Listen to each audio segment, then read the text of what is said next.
Good evening, everyone. Welcome to the finale of our show. We're so glad you're here. Yes, clap it up.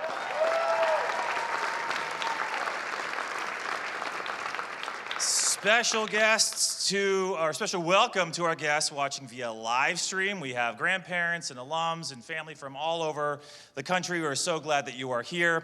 My name is Carl Simon. I am the upper school principal, and I'm just so proud of these kids. They are really hopped up on Starbucks and Sour Patch Kids right now. We're just single-handedly keeping Starbucks in business this weekend with other kids going down there to fuel up. Thank you so much to Microboard and Knocking for being our premier sponsors of the show. But also to the parents who did dinners, who are doing concessions, who are doing tickets, who are doing marketing, who are doing ironing, who are doing hair and makeup, who did props, who did sets. Thank you so much. We made it. We made it.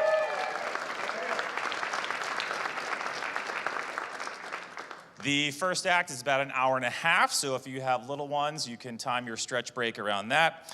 Shout out to Eric Dan, who is a CHS alum and Mrs. Dan's son. He is the voice actor that you'll be hearing tonight. Is he here? He's right here. I literally can see nobody right now, so I'll just take your word for it. All right, we're going to pray, and then we're going to have some fun. Lord, thank you for getting us to this point tonight. Thank you for the energy and the excitement that is backstage. Thank you for all the hands that went into making this performance. May it glorify you, Lord. We ask all this in your name. Amen. All right, so let's journey back to the early 1960s when letters were handwritten or typed on a manual typewriter before the convenience of cell phones and fax machines and individual computers and the internet, and when the speed of business was dictated by the company mailroom. Ladies and gentlemen, the finale of How to Succeed in Business Without Really Trying.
Dear reader, this little book is designed to teach you everything you need to know about the science of getting ahead.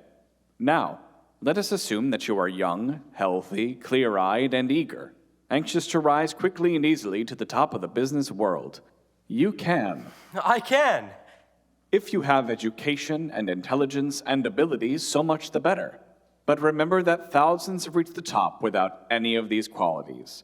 Just have courage and memorize the simple rules in the chapters that follow. If you truly wish to be among the lucky golden few, you can. I can. How to apply for a job. How to advance from the mailroom. How to sit down at a desk. How to dictate memorandums. How to develop executive style.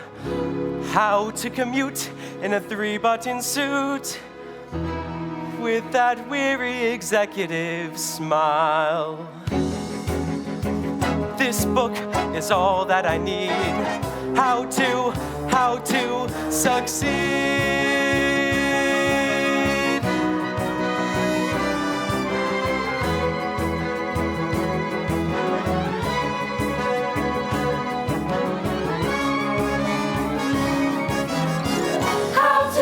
Observe personnel. How to select whom to lunch with. How to avoid petty friends. How to begin making contacts. How to choose the right company. Before applying for a job, make sure you have chosen the right company. It is essential that the company be a big one. It should be at least big enough so that nobody knows exactly what anyone else is doing. Say, Joe, I got a complaint from my dealers in Cleveland about the last shipment of wickets. They only got half the wickets. They ordered 300,000. I know, Mr. Gatch, but they wanted 2-tone wickets, and we ran out. Ran out? What is this, a hot dog stand? Look, this is the Worldwide Wicket Company. We're supposed to be the single largest producer of wickets in the world. Now take it easy, Mr. Gatch. There was trouble at our eastern plant. A breakdown. Well, get on the ball. I want to keep Cleveland wicket-minded. Yes, sir. Well, Mr. Matthews, any news about the breakdown? Oh, I'm feeling much better. Oh, say, Tackleberry, did you get my memo? What memo? My memo about memos. We're sending out too many memos and it's got to stop. All right, I'll send out a memo. The right company.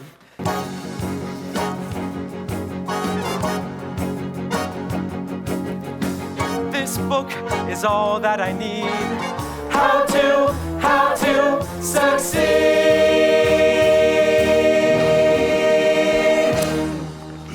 Never mind. Back to work, everybody. You heard me. I said back to work. I'm sorry I bumped into you, sir, but I would like to apply for a job. A job? Do you know who I am? No, sir. I'm J.B. Bigley, president of this company. That's who I am. How dare you come to me asking for a job? I'm sorry, sir, Why do you but think I have a personnel man? Why do you think I have a whole personnel department? Son, you bumped into the wrong man. Diggity darn cold burning dithering. Ding, ding, ding. I'm sorry. I know how hard it is to find a job. I've been through that kind of thing myself. Thank you, miss. You're very kind. Do you know where the personnel office is? Personnel? It's over there. Thank you. You're not discouraged? Discouraged? No, of course not. I'm prepared for exactly this sort of thing. Say, my friend Smitty works in personnel. Maybe she can help you out. You wait right here. Well, but miss, it's not really... Where do you think you're going? To see the personnel manager, sir. Well, I'm the personnel manager, and we are not hiring anyone today. But I was just speaking to Mr. Bigley and... Bigley? Yes, sir. J.B. Bigley? Yes, sir. He told me to see you. J.B. Bigley himself. Were you speaking to him? Yes, sir. I just bumped into him. Ah, is he a friend of yours? Sir, I don't think that a man should trade on friendship to get a job. Very well put, young man. Well, if you'll step into my office, I'm sure we can work something out. My name is Bratt, and you are? Finch, sir. Pierpont Finch. Pierpont. Say, maybe that ought to be J. Pierpont Finch. As a matter of fact, sir, it is. Well, step into my office. Oh, for Pete's sake, Rosemary, you could have at least let me finish my Metrical. This is important, Smitty. I know you can help him. Where is he? How would I know? He must have gone to Mr. Bratt's office. You're Mr. Bratt's secretary. He'll listen to you. But why this frantic, urgent urgency? Please, Smitty, we've got to help this boy. But why? Fill me in, girl. Wherefore is this creep different from all other creeps? He's not a creep, Smitty. He has somewhat of a a noble courage, yet deep down I feel like he's sort of helpless. Rosemary, your mother instinct is a big drag. Now that's all settled. Nice to have you aboard, Finch. Happy to ship out with you, sir. Who's that? That's my helpless friend. Isn't he adorable? Adorable, maybe. Helpless? No. Shut up, Smitty. Just hope he hasn't got a girl. My secretary will take care of your forms and getting your particulars. Oh, Smitty, this is our new Mr. Finch. I'm Pilkington. Rosemary Pilkington. Oh, hello. Hi. Mr. Finch will be starting out in the mailroom. Glad you don't mind that, Finch. Sir, in a big pond like this, everyone must begin as a little fish. Even a barracuda. Now, Smitty, will you please? Say, Bud, have you guys in the mailroom seen those wicket catalogs yet? I don't know. I'm going to lunch. At 11 o'clock. Why? Because I'm the boss's nephew. Oh, Bud. This is Bud Frump, Mr. Bigley's nephew. This is Mr. Finch. He will be working with you in the mailroom. Hello, Finch. I'm Bud Frump, Mr. Bigley's nephew. How do you do? Smitty, will you get Finch's particulars? Yes, sir. Finch, nice to have you on our team. Glad to be playing with you, sir. Finch, you ambitious? Not necessarily. Good. Just keep that in mind. If you just remember who I am and remember who you are, we'll get on just fine. If not... You go crying to your uncle. I beg your pardon. I do not go crying to my uncle. It happens that my mother is Mr. Bigley's sister. If I feel that anything is wrong, I phone my mother, she phones Grammy, and Grammy phones Mr. Bigley. That's the democratic way. Mr. Finch, a man like you doesn't have to worry about someone like him. Smitty, we're going to get Mr. Finch's particulars. Ah, yes, particulars. Now, Mr. Finch, the first question. Have you got a girl? A girl? No. That's very wise. I mean, it's very wise to not have a girl. I'm glad you understand, Miss Pilkington. Some women wouldn't. You see, I feel that when a man wants to rise in the world of business, a girl, or let's say an emotional involvement, can only lead to, well, getting involved emotionally. That's very wise, Mr. Finch. Yes. Rosemary, are you through with Mr. Finch? For the moment, yes. Fine. Now, if you'll just step into my office, we'll get our business done. Good luck, Mr. Finch. Thank you, Miss... Pilkington, Rosemary Pilkington. I'm glad to be aboard. Well, Rosemary, you see? He's fascinating. Huh? New Rochelle. What? Or maybe White Plains. No. New Rochelle. Huh? New Rochelle. What are you talking about? New Rochelle. What about it? That's the place where the mansion will be. For me and the darling, bright young man I've picked out for marrying me. Oh, please. He'll do well, I can tell. So it isn't a moment too soon to plan out my life in New Rochelle, the wife of my darling tycoon. Honey, you'll be in New Rochelle. Your darling tycoon will be here in the office. Smitty, but... The future Mrs. Finch is in for some lonely nights. I'm prepared for exactly that sort of thing. I'll be so happy to keep his dinner warm while he goes onward and upward. Happy to keep his dinner warm till he comes wearily home from downtown. I'll be here waiting until his mind is clear while he looks through me, right through me, waiting to say good evening, dear. I'm pregnant. What's new with you from downtown? Oh, to be loved by a man I respect, to bask in the glow of his perfectly understandable neglect. Oh, to belong in the aura of his frown, darling, busy frown. Such heaven wearing the wifely uniform while he goes onward and upward. Happy to keep his dinner warm till he comes wearily home from downtown.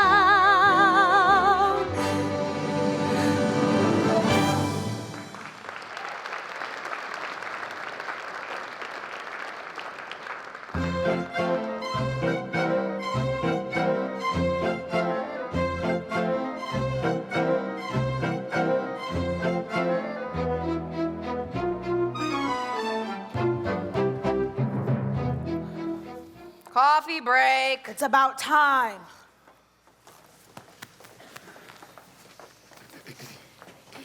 There's no coffee. No coffee? No coffee. No coffee.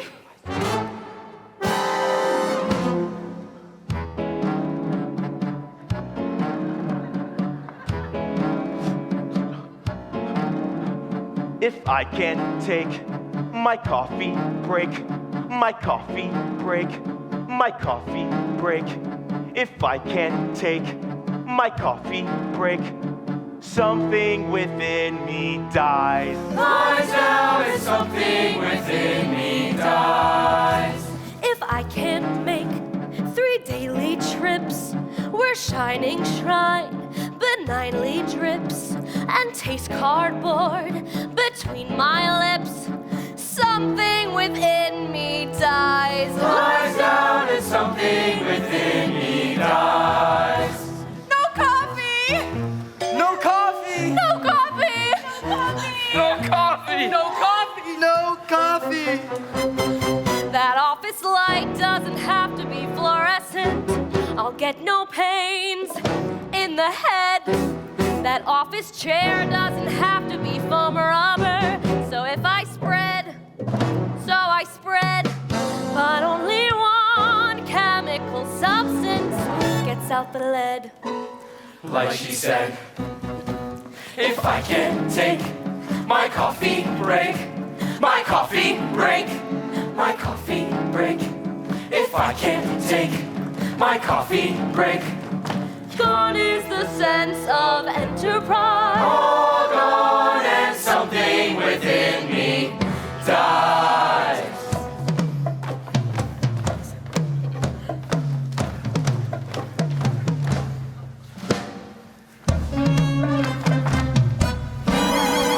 If I can take my coffee break, Somehow the soul no longer tries. coffee, coffee, Somewhere I don't metabolize. coffee, coffee, Something within me. coffee or otherwise, coffee or otherwise, coffee or otherwise, something inside of me dies.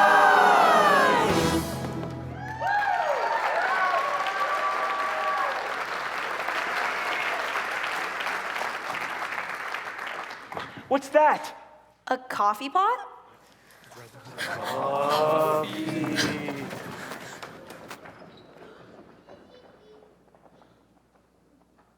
You have alertly seized your opportunities and are now on the first rung of the ladder.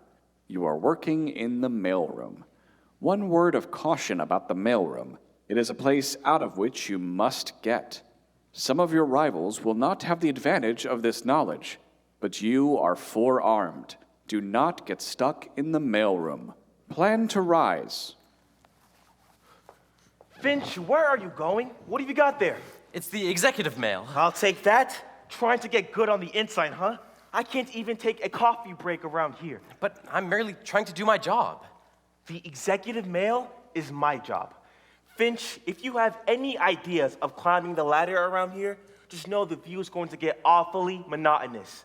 All you'll see when you look up is the seat of my pants. That's rotten. Rotten. You know, Bud Frump is just jealous of you. He's trying to keep the big executives from noticing you. Thank you for defending me, Miss Pilkington. Please, call me Rosemary. Okay, Rosemary. No, Mr. Finch. Call me Ponty. Okay, Ponty. The big executives will notice you. Just be patient. Patient? Don't you realize I've been working here for 1 whole week? I know, Ponty. I haven't forgotten. Happy anniversary. Oh, thank you, Rosemary. At least you noticed me. Gee, if I were a big executive, oh no. It's WWW. Worldwide Wickets? The Wicked Witch of the West. That's Miss Jones, Mr. Bigley's secretary. I'd better look busy, and you too. Excuse me, ma'am. You should be wearing this. It goes with your hair. Young man, you just want me to have this flower? You don't know who I am? But that doesn't matter. What matters is that the flowers seem to cry out to be worn by you. Young man, I'm Miss Jones, Mr. Bigley's secretary. No, you can't be. I mean, that is, you just can't be. Why not? Well, from Bud Frump's description of you, I'd have never. I mean, you're not a frightening person. Thank you. If it's not out of my place to say so, Miss Jones, I think that you're a very attractive person, no matter what Bud Frump says. What did you say your name was? Finch, ma'am, F-I-N-C-H, Pierpont Finch. How is it I haven't seen you before? No, I'm not supposed to deliver the executive mail. That's his job, Bud Frump, F-R-U-M-P. Thank you very much, Finch. You're a very interesting young man. Thank you, Miss Jones. Say, Jonesy, I'd like to make an appointment with the boss at around 3. I'll check on the melt and let you know. Ah, flowers, you got a new boyfriend, Jonesy? This was given to me by a very nice young man. You should know him. Finch? Yes? Finch, this is Mr. Gatch. How do you do, Mr. Gatch? Hello. Mr. Gatch would be a good man for you to know. His department is very important. Oh, well, I know all about Mr. Gatch. He's in charge of plans and systems and interdepartmental evaluation. Also pre-promotional promotion, post-administrative research, and multiple development on a multi-level level. Hey, Jonesy, this is a smart one. I didn't know I did all that. Very fine, man, Mr. Gatch. I hear he has an opening in his department. Yes, he has, but he has been able to make up his mind. Well, thank you for the flower, young man. You're welcome, Miss Jones. Hi, Jonesy. Miss Jones. Say, Rosemary. Finch, quit goofing off. You've got to pick up the second delivery. Righto, buddo, buddy boy. Well, I've got to go to work now. Thanks for the flower, Rosemary. Thanks for the flower, but you gave my flower to Miss Jones. Rosemary, surely you don't begrudge an old lady a moment of happiness. Well, I suppose it is important for you to be nice to Miss Jones. I'm glad you understand. See you later, Rosemary. Well, Rosemary, how are you doing? Oh, I don't know, Smitty. It's the opposite of a ladies' man. A businessman.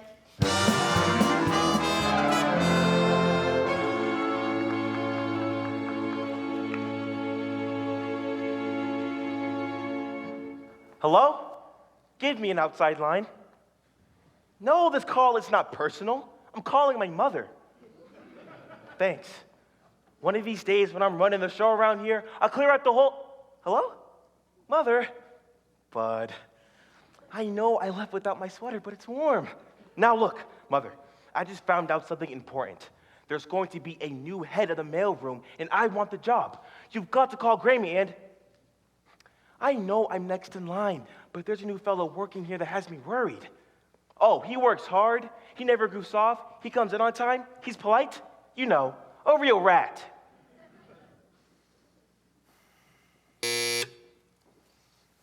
Yes, Miss Jones. Mr. Bigley, your mother is calling. Tell her I'm busy. Tell her I'm in a meeting. Tell her I'm out. Oh, never mind. Just put her on.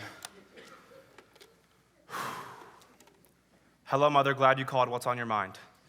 I'm busy. Uh-huh. Well, Mother, I can't help Bud there. The head of the mailroom should pick his own successor. I can't switch signals in the middle of a play. It would upset the whole team. If I interfered, that would be nepotism. Nepotism. That's when your nephew is a complete idiot. We'll all see. Miss Jones. Yes, Mr. B? Miss Jones, I've told you that talking to my mother upsets me. Well, JB, you said to put her on, and... Never mind that. Where's my, you know? I put it in the back of your right-hand bottom drawer. Thanks.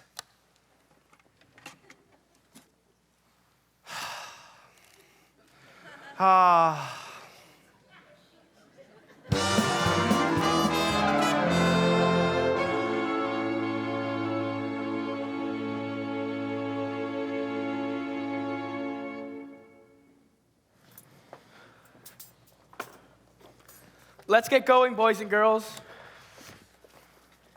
Yes, sir, Mr. Trimble, I've already started sorting. Finch, as head of this entire mailroom, I would like to say I'm very pleased with your work. Thank you, sir. You really have an inborn gift for mailroomery. Well, thank you, Mr. Trimble. Coming from you, it's a great honor.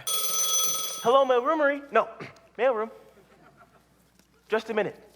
It's for you, Twimble, Mr. Bratt and personnel. Ah, this may be a very important call for some of us. Hello? What's the idea? What's the idea of what, Bud? You know, you're trying to butter up Twimble. Well, believe me, it won't do you any good. Come on, Bud. Just because I'm trying to be nice to a man doesn't mean I have to have an angle. If anybody's going to get his job, you know. I got you, Mr. Bratt. Thanks very much. Well, everyone, it looks as if old Twimble's getting promoted to the shipping department. Congratulations. Who's going to be the new head of the mailroom?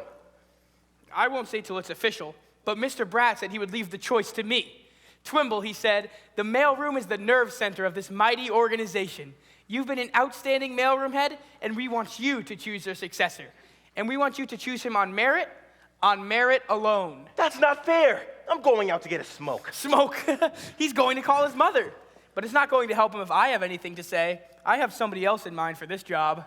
Mr. Twimble? Yes? You've been with this company a long time, haven't you? Long time. Last month, I became a quarter of a century man. Gee, that's beautiful. A quarter of a century. Quarter of a century. And how long have you been in the mailroom? 25 years. Yep, it's not easy to get a medal like this. It takes a combination of skill, diplomacy, and bold caution. When I joined this firm as a brash young man, well, I said to myself, now, brash young man, don't get any ideas. Well, I stuck to that, and I haven't had one in years. You play it safe? I play it the company way. Wherever the company puts me, there I'll stay. But what is your point of view? I have no point of view. Supposing the company thinks... I think so too. What would you say if... I wouldn't say. Your face is a company face. It smiles at executives, then goes back in place. The company furniture, oh, it suits me fine. The company letterhead is a Valentine. Is there anything you're against? Unemployment. When they want brilliant thinking from employees, that is no concern of mine. Suppose a man of genius makes suggestions. Watch that genius get suggested to resign. So you play it the company way. All company policy is by me, okay. How can you get anywhere? Junior, have no fear. Whoever the company fires, I will still be here. You've certainly found a home. It's cozy. Your brain is a company brain. The company washed it and now I can't complain. The company magazine, oh, what style, what punch. The company restaurant, every day, same lunch. Try the haddock sandwich, it's delicious. I must try it. Early in the week. Ugh. Do you have any hobbies? I've a hobby. I play gin with Mr. Brat. And do you play it nicely? Play it nicely. Still, he blitzes me in every game like that. Why? 'Cause I play it the company way. All company policy is by me, okay. You'll never rise up to the top. Junior, have no fear. Whoever the company fires, I will still be here. You will still be year after year after fiscal. Never take a risk all year.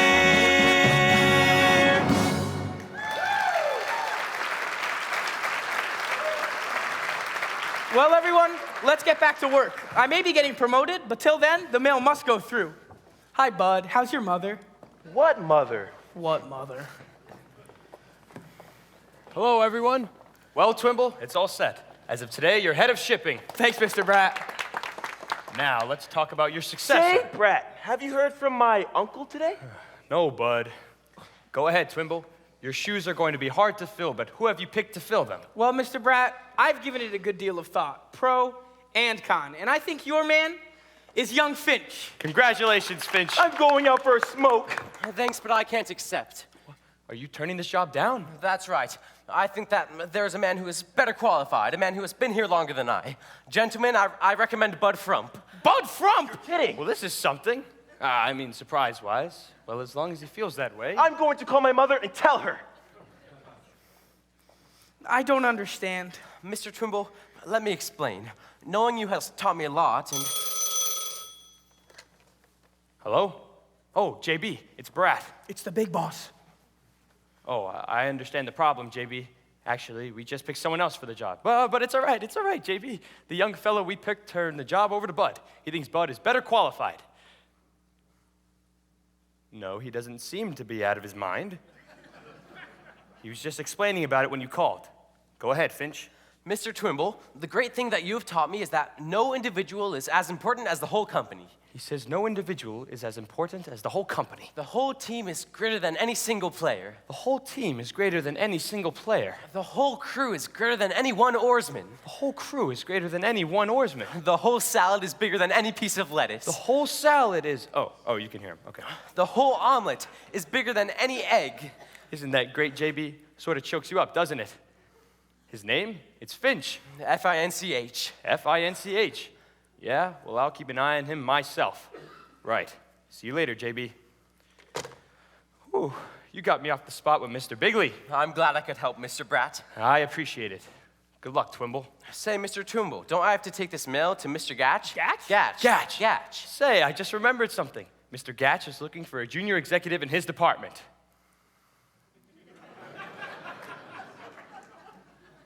He is? I'm going to talk to him about you. Me? No, junior executive? Your generosity and thoughtfulness may have proven to be a good thing. By George, ethical behavior always pays. You did a wise thing here, Finch. That doesn't matter, Mr. Bratt. I did what was right. My mother was very happy. Boys and girls, meet the new head of the mailroom, Bud Frump. Thanks, Bonnie, old man. Good luck, Bud. Come along, Finch. I want to talk to you. He sure amazed me. I'm still wondering why he did this for me. So am I. I still think my original choice of man was best. Now, wait a minute, Twimble. Ponte okayed It's it. just that- We'll have no reneging. I was promised the job. Wait a minute, Bud. I've been here a long time. Quarter of a century. I just want to make sure things are done the right way. I know what you mean, Mr. Twimble. From now on, I'll play it the company way. Wherever the company puts me, there I'll stay. Whatever the company tells him that he'll do. Whatever my uncle may think, I think so too. Oh, he's beaming with company pride. I've conquered that over-ambitious rat inside. Old Bud is no longer the Frump he used to be. I pledge to the company's sweet conformity. Hooray, hooray! I will someday earn my medal. 25-year employee. I'll see to it that the medal is the only thing they'll ever pin on me. The Frump way is the company way. Executive policy is by him okay. I'll never be president, but there's one thing clear. As long as my uncle can't stand me, I will still be here. We know the company may like or love I'm so proud. And if they choose to, the company may dump I'm the happy. man, but they will never dump from the company man. Frump will play it the company, Frump will play it the company, Frump will play it the company way. Frump!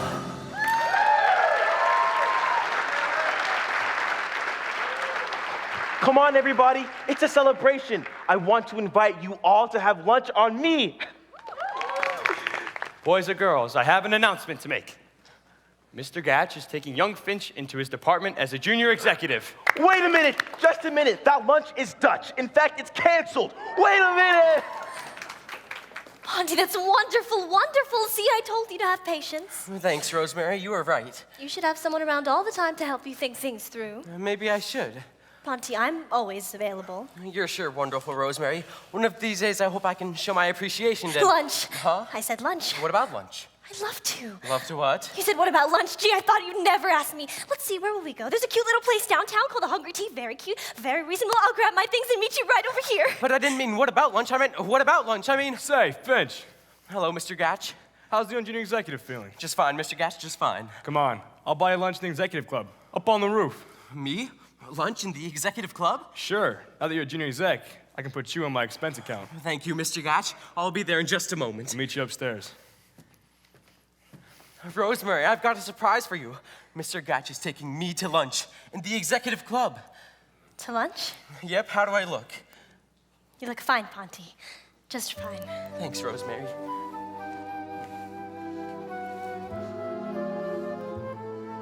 If you have followed the simple instructions exactly as outlined, you should by now be a junior executive.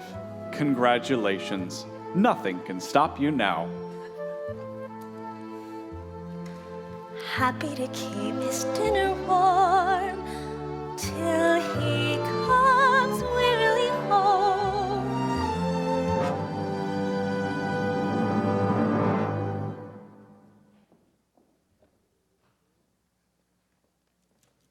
Yes, Mother. Yes, Mother, but dang it, Mother, I haven't got time for this nonsense about Bud. I know blood is thicker than water, but Bud Frump is thicker than anything. I'll promote him when I'm ready. Now, listen to me. The next time Bud complains to his mother and she calls you and you call me, you're all fired.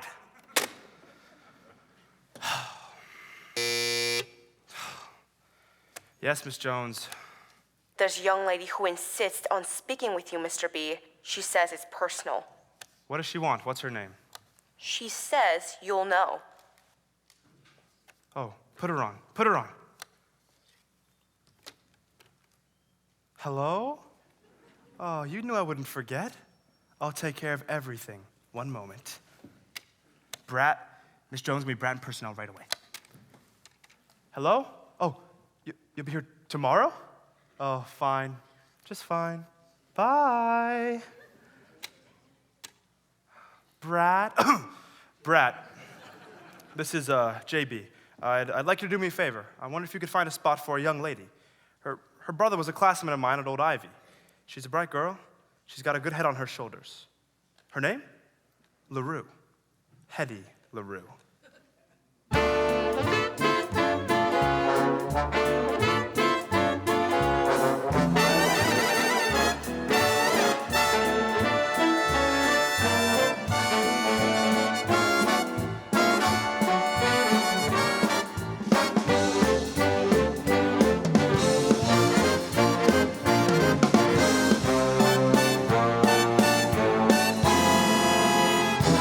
Can I help you, honey? Scram. You don't understand, miss. You see, I'm Bud Frump, Mr. Bigley's nephew. Oh, how do you do? I'm waiting for Mr. Brad at personnel. I'm a secretary. I spotted that the minute you came in. Oh, thank you. Of course, I'm new at this. Miss LaRue? Yeah. Yes? I'm Bert Brad of personnel. I'm sorry to have kept you waiting. Oh, not at all. It is I whom am late. I understand, Miss LaRue. Well, if you'll just step in here with me. Oh, I'm sorry, this is Miss Smitty. She's my secretary. How are you, dear? Fine, dear. Mr. Brad? Mr. Brad? Yes, Smitty? I have to get some new tax withholding blanks. Yes, you do that, Smitty. Miss LaRue, if you'll just step in here with me, I'll get your particulars. Boy, isn't she something? She sure is. Gentlemen, one moment, please. Say, Brad, I need a new secretary. So do I. Gentlemen, Miss LaRue will be assigned according to normal procedure as soon as her qualifications have been determined. I would like to determine that. So do I. Gentlemen, a secretary is not a toy. No, my boy, not a toy. Don't tamper or tinker, and don't be a stinker. No pinching or flirting, enjoy. No, a secretary is not, definitely not a toy. You're absolutely right, Mr. Bratt. Won't have it any other way, Mr. Bratt. It's company policy, Mr. Bratt.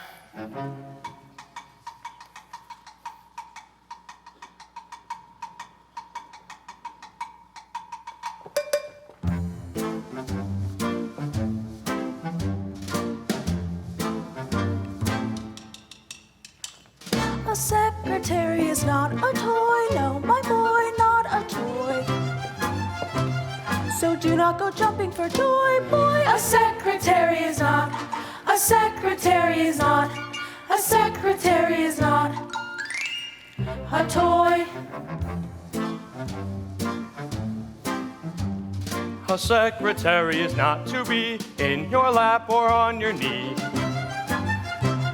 Be good to the girl you employ, boy, remember no matter what neurotic trouble you've got, a secretary is not a toy. She's a highly specialized key component of operational unity, a fine and sensitive mechanism to serve the office community.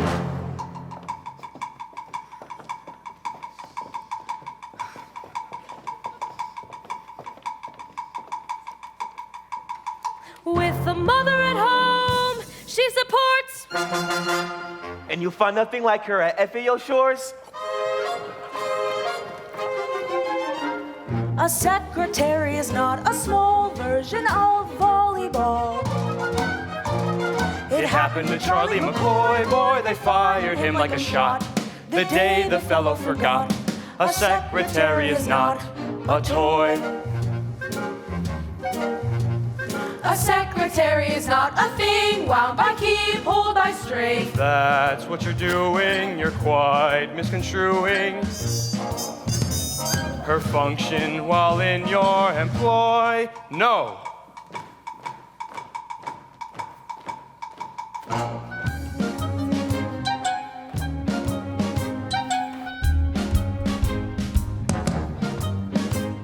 Before you jump for joy, remember this, my boy. A secretary is not a tinker toy.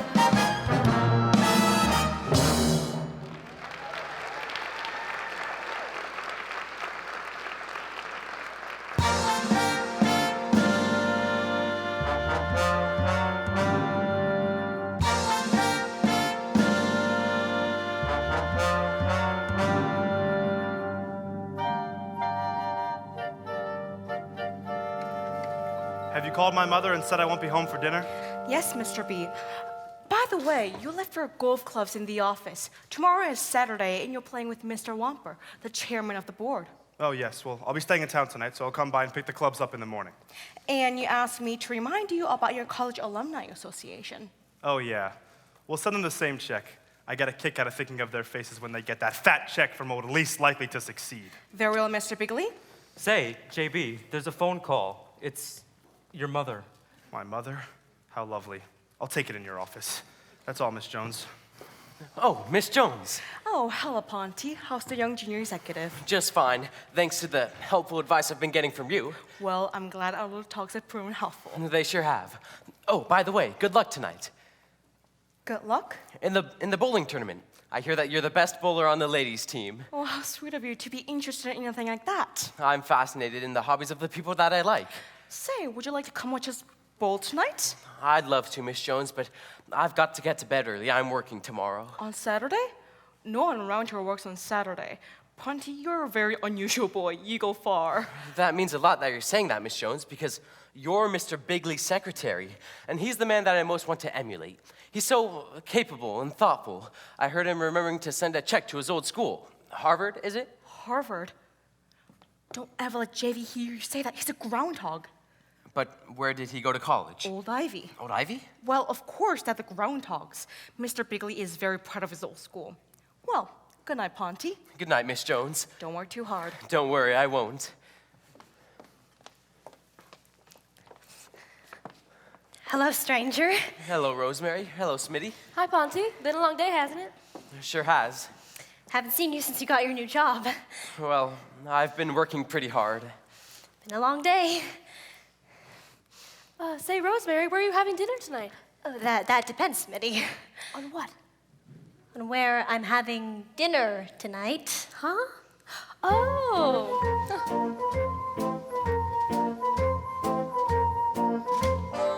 Well, here it is, 5 p.m. The finish of a long day's work.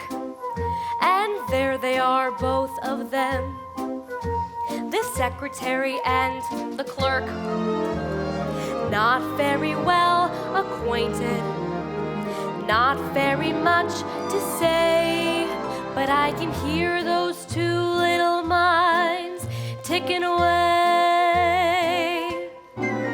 Now she's thinking, I wonder if he takes the same bus. and he's thinking, There could be quite a thing between us. now she's thinking, He really is a dear. and he's thinking, But what of my career? then she says, and he says, Well, it's been a long day. well, it's been a long, been a long, been a long, been a long day. Now she's I wish that he were more of a flirt. And he's thinking, I guess a little flirting won't hurt. now she's thinking, For dinner we could meet.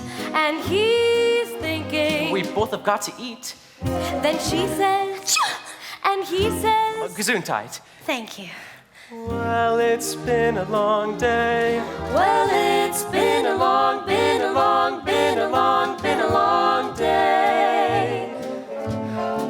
Hey, there's a yummy Friday special at Stouffer's. It's $1.90 vegetable plate. And at the bottom of the ad, not bad, service for two, $3.58. To make a bargain, make a date. Wonderful. It's fate. Now she's thinking, What female kind of trap could I spring? and he's thinking, I might as well forget the whole thing. now she's thinking, Suppose I take his arm. and he's thinking. Well, really, what's the harm? Then she says, Hungry? and he says, Yeah. yeah. Well, it's been a long day. Well, it's been a long day. Well,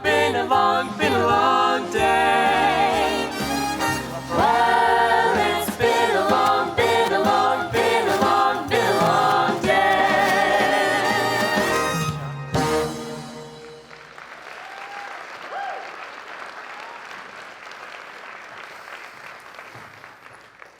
Blithering, blathering. Oh.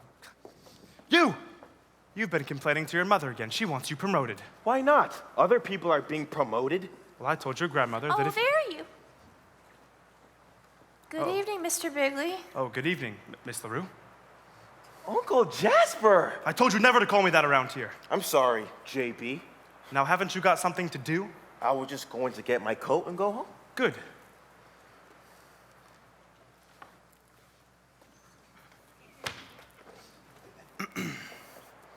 How do you like your new job, Miss LaRue? It's a big fat nothing. Sweetheart, don't talk that way around here. I thought you were going to help make me a big businesswoman like Helena Rubinstein or Betty Crocker. So what happens? I'm stuck in the stenographic pool with no one to fish me out. Angel, these things take time. Yes, miss, in a large operation like Worldwide Wickets, there are many multiple facets which are very important in the scheme of things. Hetty, I promise you. I give up a wonderful job.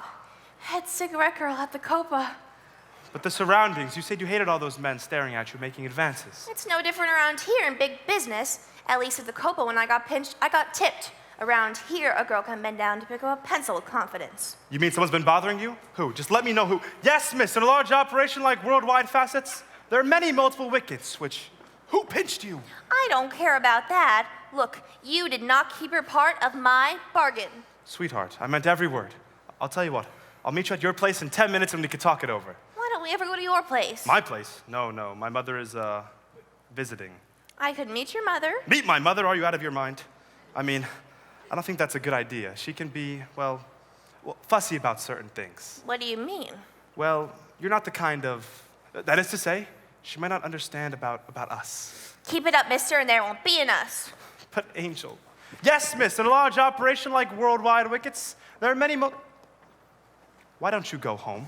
I'm waiting for the elevator. Why don't you walk down? It's 30 floors. Why don't you jump? Very attractive girl, Miss LaRue. Huh? Oh, I guess so. I was just trying to make her feel more at home. She seems to be a rather shy person. Yes, well, you'll go ahead, JB. I'm meeting Grammy for dinner. She loves dinner with me. I tell her everything that happens all day at the office. Now he's thinking the kid should learn to button his lip. And she's thinking the kid could really sink the whole ship. Now he's thinking I wonder if he dare. And she's thinking there's blackmail in the air. And he says going down. And she says I'll take the next one. Okay, wait a minute. You're promoted. Well, Well, it's been a long, been a long, been a long, been a long day. Well, it's been a long, been a long, been a long, been a long day. Ha!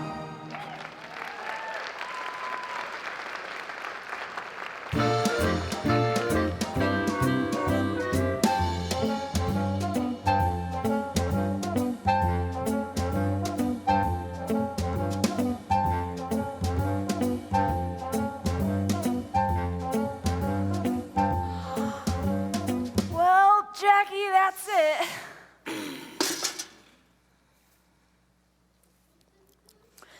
Yep, all spick as a span. Now I bet some slob will come in and dirty it all up. Nah, not on a Saturday morning.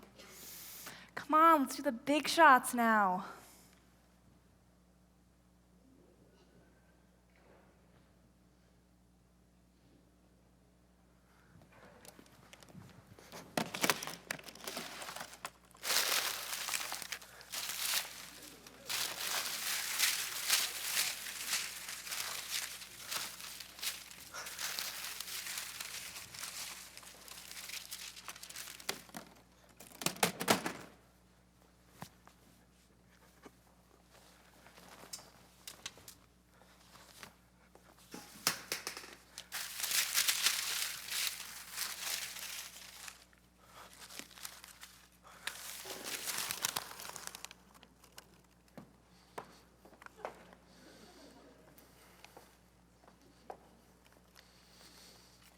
Good morning.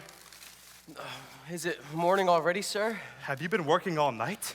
No, I just had a few things I needed to catch up on. I shouldn't be here much longer. By George, your name, it slips my mind. Finch, sir, F-I-N-C-H. Oh, yes. I've heard some good things about you from my scouts. Thank you, sir. Well, Finch, it's great to see a man in there carrying the ball. You know, you make me feel a bit guilty. I just dropped by to pick up my golf clubs. I have to play around today with old Wally Womper. He's chairman of the board, you know. I'm sure one has to do that sort of thing once in a while. Now, don't push yourself too hard, Finch. There are limits, you know. Don't worry about me, sir. Well, I'll just go get those clubs.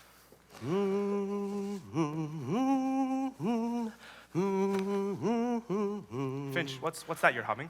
Oh, I'm sorry, sir. I didn't realize I was humming. You were humming the old Ivy fight song.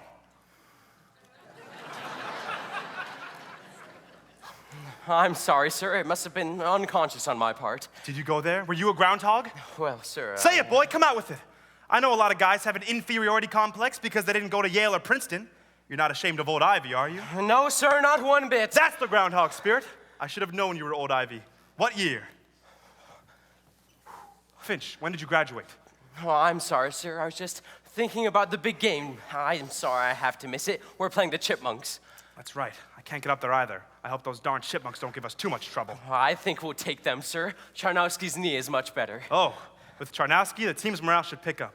He's the dirtiest player we've got. Well, even though we're not there in person, we'll be rooting for him, right? Right. Groundhog. Groundhog. Stand, old Ivy, stand firm and strong. Grand old Ivy, hear the cheering throng. Hut, hut, hut, stand, old Ivy, and never yield. Rip, rip, rip, rip, rip the chipmunk off the field.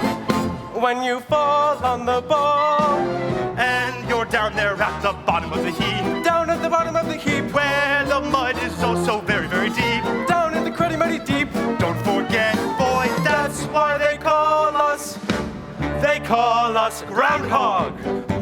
Groundhog. Stand, old Ivy, stand firm and strong. The chipmunk. Grand old Ivy, hear the cheering throng. Rip, rip, rip, Groundhog. Old Ivy, God bless you. And never yield. Rip, rip, rip The chipmunk off the field.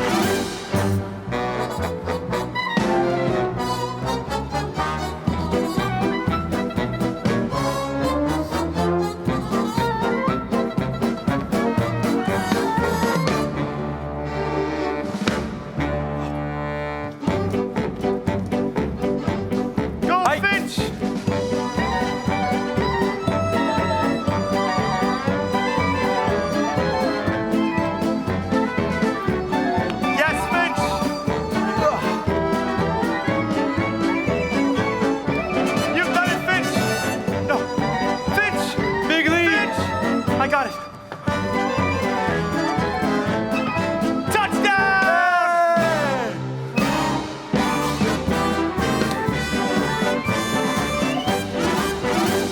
Groundhog!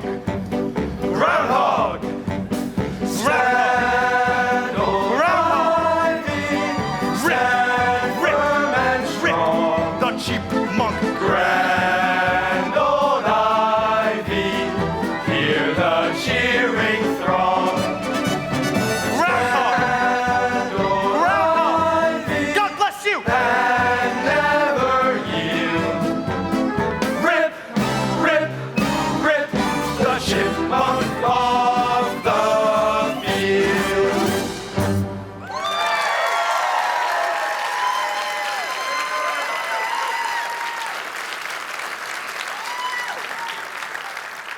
I enjoyed that, sir. So did I, boy. Well, I'll just go get those clubs.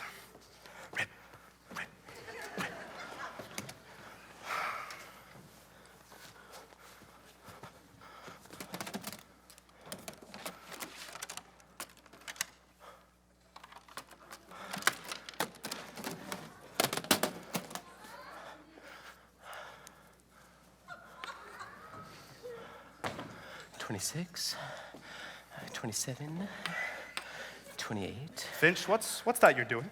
Well, I'm sorry, sir. I know this looks a little bit silly, but I've always found that knitting helps me think more clearly. Well, I'll be darned. I knit too! You do? Yep, been doing it for years. It's good for my nerves. Nobody knows except my secretary, Miss Jones. You know her. Yes, I've met her. What's this going to be? Well, I think I'd make a birdcage cover. A birdcage cover. I never made one of those. But how do you like this? Oh, it's beautiful, sir. See the covers for these golf clubs? Popcorn stitch. You know, Mr. Bailey, I feel bad for men who don't knit. They lead empty lives. I like the way you think, Fink. Think, Finch, sir. Think, Finch, yes. Tell me, what are you heading for around here? I mean, a bright fellow like you must have it all planned out. Well, sir, if I was ever fortunate enough to be in the position where I had the choice, I'd like to do something real, something a man can really sink his teeth into, down to earth. The advertising department. Advertising? Son, I wouldn't want that for an old schoolmate of mine. It's too tough, too insecure. Why, this place has had 15 new advertising managers in the past year alone. The poor devils disappear at the rate of about one a month. Why is that? Well, I fire them. But if you had a man with ideas, he could swing it. That's what I look for. I keep hiring men who are supposed to have brilliant ideas, and not one of them will do what I tell them. No, son, you stick to what you're doing. You'll do good there. Good department. By the way, where are you? Plans and systems, Mr. Gatch's department. Ah, good man, Gatch. Knows what he's doing. You stick with him, and I'll keep my eye on you, too. Thank you, sir. Well, have a wonderful day. I've got to get this done before midnight. Midnight? That's the groundhog spirit. Groundhog! Groundhog! Stand, old ivy, stand firm and strong. Rip, rip, rip the chipmunk off the field.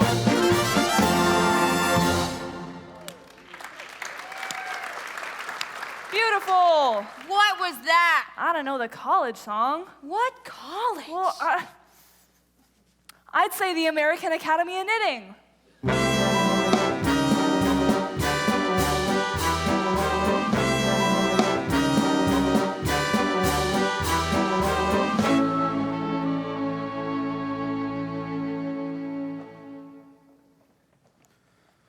Hello, brat.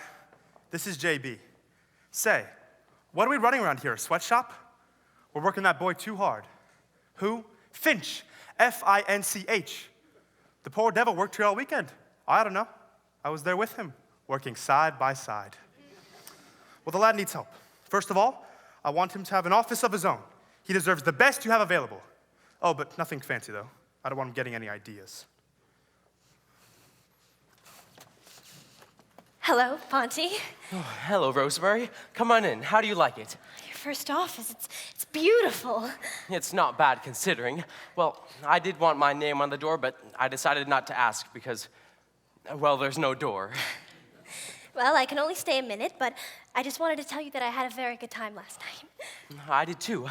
I enjoyed the conversation. It was very Well, I guess I talked all the time. I didn't mind, but just one thing, Ponty, about what happened later on. I mean, when you said goodnight.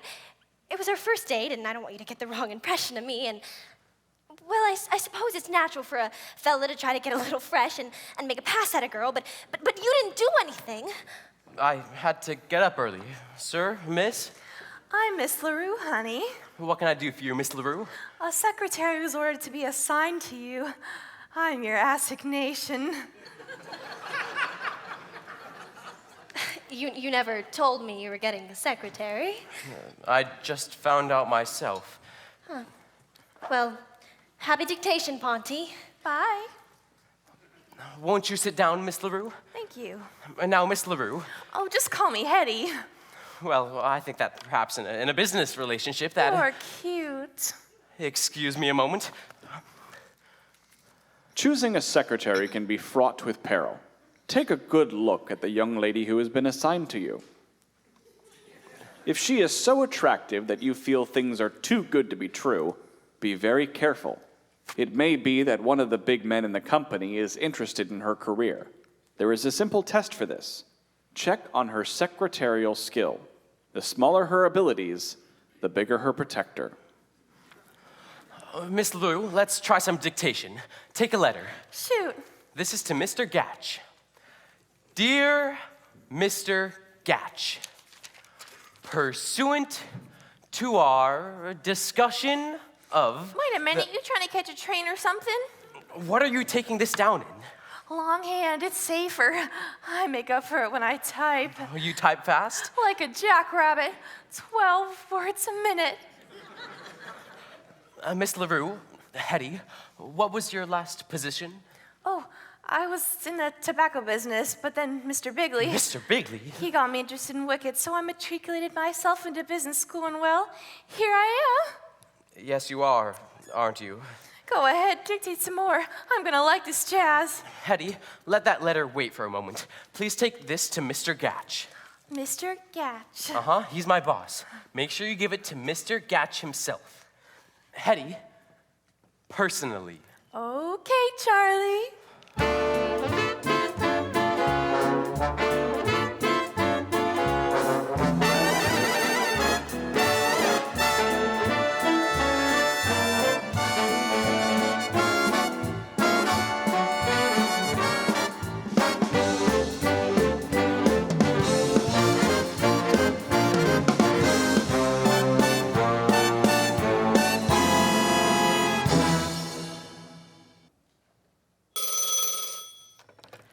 Hello, Mr. Gatch's office. One moment, please. Mr. Gatch, Mr. Finch's secretary is outside and she'd like to see you personally. Have her come in. I'll get her. Mr. Gatch, Yes? I'm Mr. Finch's secretary. He asked me to give you this. Say, what are you doing later tonight? I've got a date with my gentleman friend. Come on, you're in the big time now. Don't fool around with small fry.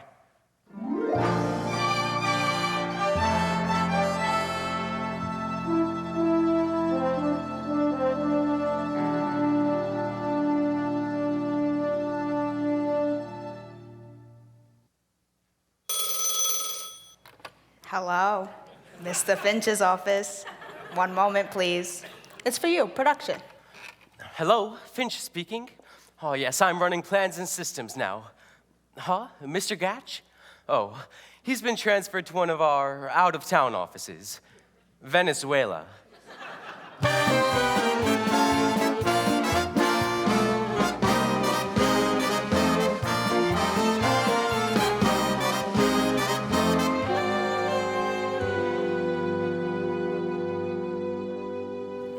Oh, say, Jenkins, I was just going to call you. We're getting a new vice president in charge of advertising. Another one? Who's this time? A fellow by the name of Ovington. Benjamin Burton Daniel Ovington. That's quite a mouthful. Well, we're throwing him a reception tonight. In the executive club on the roof. I wonder how long this guy'll last. I don't know, but we're giving him the full treatment. Oh, you can invite your secretary to join us. We are inviting some of the executive secretaries to join us as hostesses. Okay, Brett.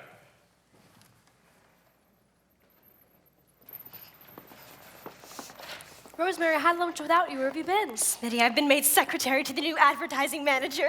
Oh, good. What's he like? No, I don't care about him, but this means that I'm invited to the reception this evening. And Ponty will be there too, Smitty. I've been dreaming of a chance like this. Ponty's never seen me all dressed up, glamorous. Do you know what this is? Your lunch? This is the answer to how to succeed with Finch. A new dress, it's just beautiful. I hope it works. Good luck, Rosemary. Thank you, Smitty. You know, I think maybe I'll get a new dress for tonight, too. I hope you're very popular at the party, Smitty. Maybe I will be at that. I'm thinking of starting a secret rumor that I'm not available. How will that help? Reverse psychology. Men always want what they can't have. I slipped out this afternoon and got some love insurance. A most exclusive dress from Gay Perry. It's sleek and chic and magnifique with style beyond endurance. It's me, it's absolutely me. And why one guy? This irresistible Paris original I'm wearing tonight. I'm wearing tonight, especially for him. This irresistible Paris original, all paid for in mine. I must look to find, especially for him. Suddenly he will see me, and suddenly he'll go dreamy and blame it all on his own masculine whim, never knowing that this irresistible Paris original, so temptingly tight, I'm wearing tonight, especially for him.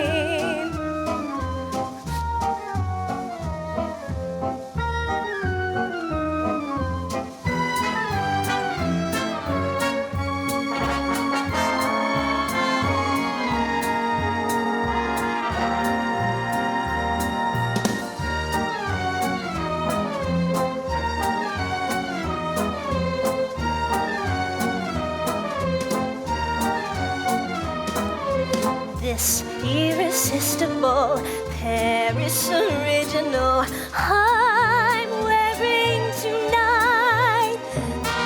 She's wearing tonight, and I could spit. Some irresponsible dress manufacturer just didn't play fair. I'm one of a pair, and I could. Oh no! This irresistible Paris original, all slinky and slim, already slunken, and I could die, and I could kill her, and I could. Irresistible Paris original will catch me a guy. Oh, now I want to cry, And I could spit. Oh no! Hey girls, 39 bucks I hand out for something to make me stand out, and suddenly I've gone into mimeograph. Some laugh. This irresistible Paris original, this mass-produced crime, I'm wearing tonight for the very last time. What a dress!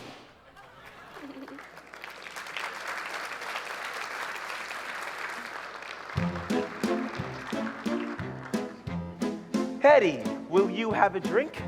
I never touch anything alcoholic before 5 p.m. It's 10 after 5. I'll have a double martini. Here he is, boys and girls.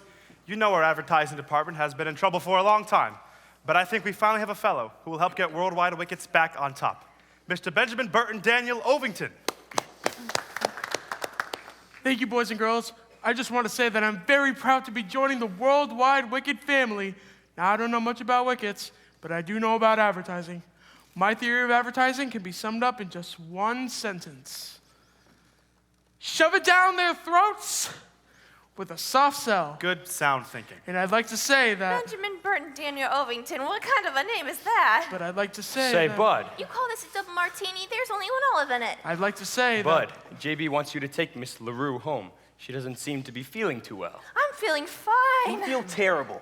Hey, Finchy, let's dance. And I'd like to say I'm already dancing with Rosemary. Everybody dance! Furthermore, I'd like to... Oh, I haven't finished my speech. Ow! Come on, Hetty, no games. Come on. JB wants me to take Oh, you... Bud, you must have heard the rumor. Where are you, Hetty?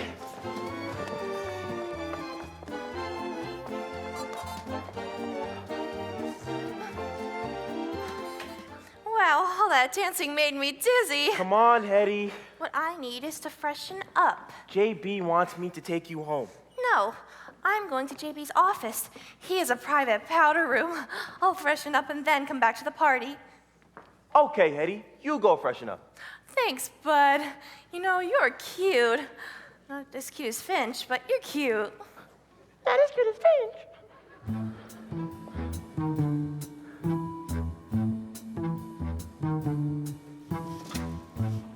Going up to the party, Pete? Yeah. Will you tell Mr. Finch I want to see him? Tell him it's important. Okay. Beautiful Hetty is alone in JB's office, and I've got a little something up my sleeve that's gonna put little old Finchy right out on his... Oh, hello, Finch. What's this all about, Bud? JB wants you to go to his office. He said he'll meet you there. But I just saw JB. He didn't say anything. I guess he didn't want to say anything in front of Ovington. You know how it goes around here with advertising managers. Do you think that your uncle is considering... I don't know anything. I only know I was told to tell you to go to his office. Well, I've never seen his office anyway. Thanks, Bud. You're welcome. Now to get my uncle. Goodbye, Finch. Hello, Uncle Jasper.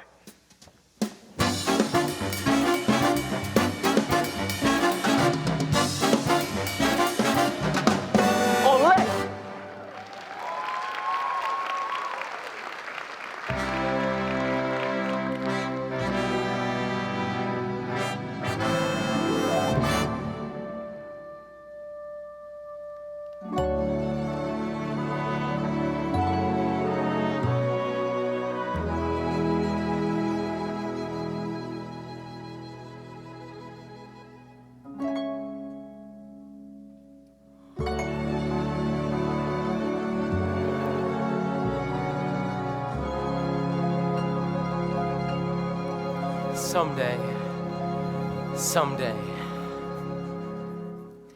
Guess who? Mr. Bigley? No, it's me. Oh, hello, Hetty. I was supposed to meet Mr. Bigley here. Mr. Bigley? He's not coming. Somebody gave you a bum steer. I should have known it was a prank. Well, I'd better... What's your hurry? Well, I think I'd better get back to the party. It's more fun in here. Well, I think I'd better... You're anxious to get back to that Rosemary, huh? Are you stuck on her? Rosemary? Oh, she and I are just good friends. That's very sensible. An up-and-coming young chap like you shouldn't be tied down. I've been watching you, Buster. You're going places. Yeah, Venezuela. Well, look, Hetty. Wouldn't JB die if he walked in here and found you kissing me? Frankly, I'd rather he didn't. Oh, come on, let's try it.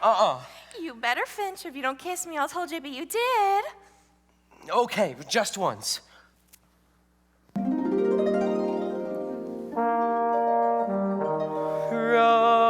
Rosemary. Huh? Can't you hear it? Rosemary. Rosemary? That kiss. What about that kiss? Rosemary. It is highly insulting to give two broads in the middle of one kiss. I'm sorry, Hetty, but something happened. I can't explain. Finch, you are in love. That's right. Finch is in love. It's like music all around me, like a symphony. I must have been in love with her ever since she took my particulars. But you found all this out by kissing me? Yes, Hetty. Yes, I did. I don't know my own strength. Suddenly there is music in the sound of your name.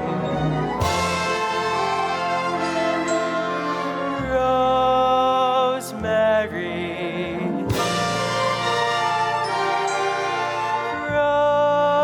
Rosemary was the melody locked inside me till at last out it came.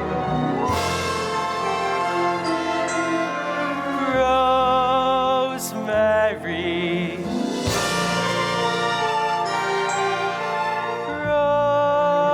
Rosemary, just imagine if we kissed. What a crescendo.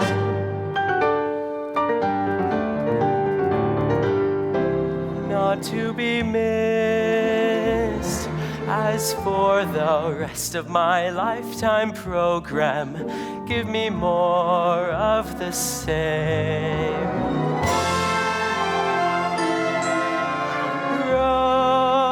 Rosemary.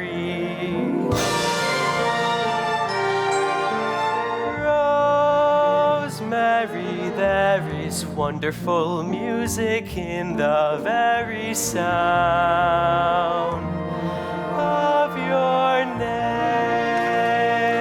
Pondy, I heard Bud from talking at the party. Where is she? Rosemary, something wonderful has happened. What are you talking about? Can't you hear it? Can't you hear it? Hear what? Suddenly there is music in the sound of your name. I can't hear a thing. Just listen, it's all around me like a beautiful pink sky. Now listen here, J. Pierpont Finch, have you lost your mind? Rosemary, darling, will you marry J. Pierpont Finch? I hear it! I hear it! I hear it! Suddenly there is music in the sound of your name. J. Pierpont. Rosemary, just imagine if we kissed. What a crescendo.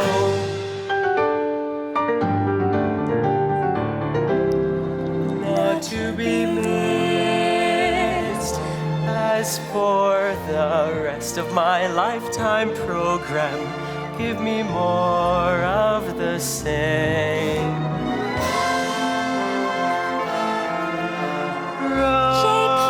J. Pierpont. Rosemary, there is wonderful music in the very sound of your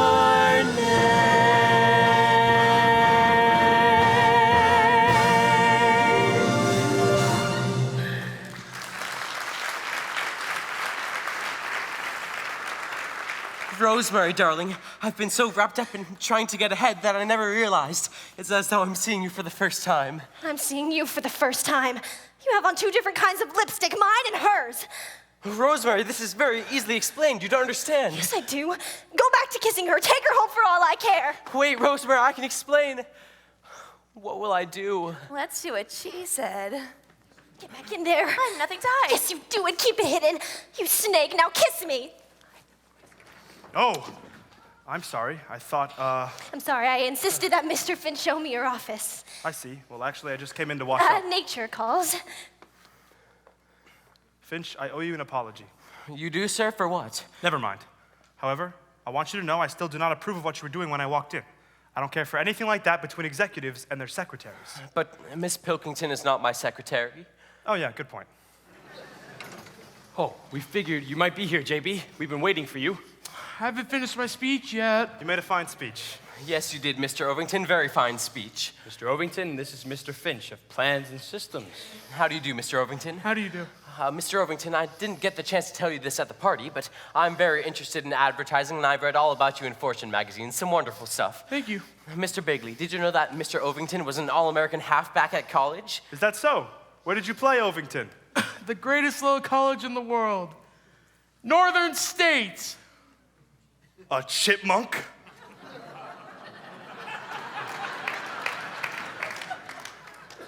I sure am a chipmunk. Did you see the way we murdered those groundhogs last Saturday? Ovington, I'm not a bigot. I've hired men from all colleges. Bulldogs, Trojans, Gophers, Badgers, but never a chipmunk. Your resignation is accepted. Rip the chipmunk off the field.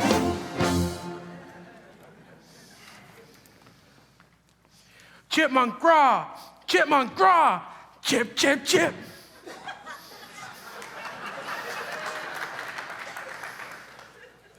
Chipmunk! By George, that was a narrow squeak. It was a big shock to me. Finch, it's a good thing you're on the ball when it comes to advertising. Well, say, JB, what are we going to do for the new advertising manager? Oh, Finch, maybe it's fate that you happen to be here at this very moment. I mean, you've always wanted this rotten job. You think you could handle it? I don't know, sir. If there's one thing I admire in a man, it's humility. Finch, I'm making you vice president in charge of advertising. Me? A vice president? I don't know, JB. I don't want to question your decision. Mr. Finch is very bright, but I think he's rather inexperienced. I like him. I like him. I think we've hit on something here, Brat. This boy is loaded with great ideas. Ideas? Well, tell us some of them, Finch. Well, Come on, Finch, what are those ideas? Well, sir... Put up or shut up, son. Well, I haven't had time to figure them out. Get on the ball or you'll be out of here like a shot. But I'd like to give you a clear-cut campaign. Say, JB, the plans board meeting is the day after tomorrow. Finch can tell us all his ideas then. Fine. Finch, you've got 48 hours to make an advertising presentation. Better get going. You're now vice president in full charge of advertising. And frankly, up to now, I'm pretty dissatisfied with your work. That doesn't matter. I'm a vice president now, Vice President Finch. Now, let's see. Hello, operator. Remember those cards get me the stationery shop downstairs. Yes, remember those cards I spoke to you about earlier this week? Go ahead and print them right away. Now, let's see. Oh, girls, you can come out now. Thanks, Rosemary. Rosemary, I've got a surprise for you. They've made me a vice president in charge of advertising. Congratulations! Can I be your secretary? I'd love that, Hetty, but Rosemary is going to be my secretary.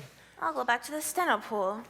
Rosemary? I'm gonna be your secretary. Sure, I mean, you're Mr. Ovington's secretary, and now I'm taking over his whole department. What makes you think I'd be your secretary? I'd rather die. But Rosemary, you have to. I'm in charge of advertising now. You know what a tough job that is. Rosemary, I can't do this without you. Rosemary, I need you. You do? All right, well, in that case, yes, I'll be your secretary. Wonderful, now let's get started. Just like that, aren't you forgetting something? Yes. Hello, operator. Who paints names on office doors? Finch, aren't you gonna kiss me? Oh, kiss you? I can't. Why not? You're my secretary. Wait a minute, Rosemary. Hello, name painter. Wait a minute, Rosemary? Hello, name painter. I'd like my name on my door in gold leaf. Oof. J. Pierpont Finch. J. Pierpont. Suddenly there is music. All capitals. In the sound of my name. Yes, block letters. J.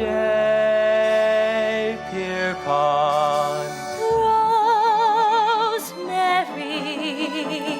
Vice President in charge of advertising. There must be ways to stop him. There must be. There must be. All of my lifetime program will be more of the same. The usual spelling. J. Pierpont. J. Pierpont. Remember me, Rosemary. I can't stand it. Whatever happened to Rosemary? Boy, when you see it on your own door. There is wonderful music in the very sound.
There's sure a lot of whispering going on today. It's the merchandise mafia at work.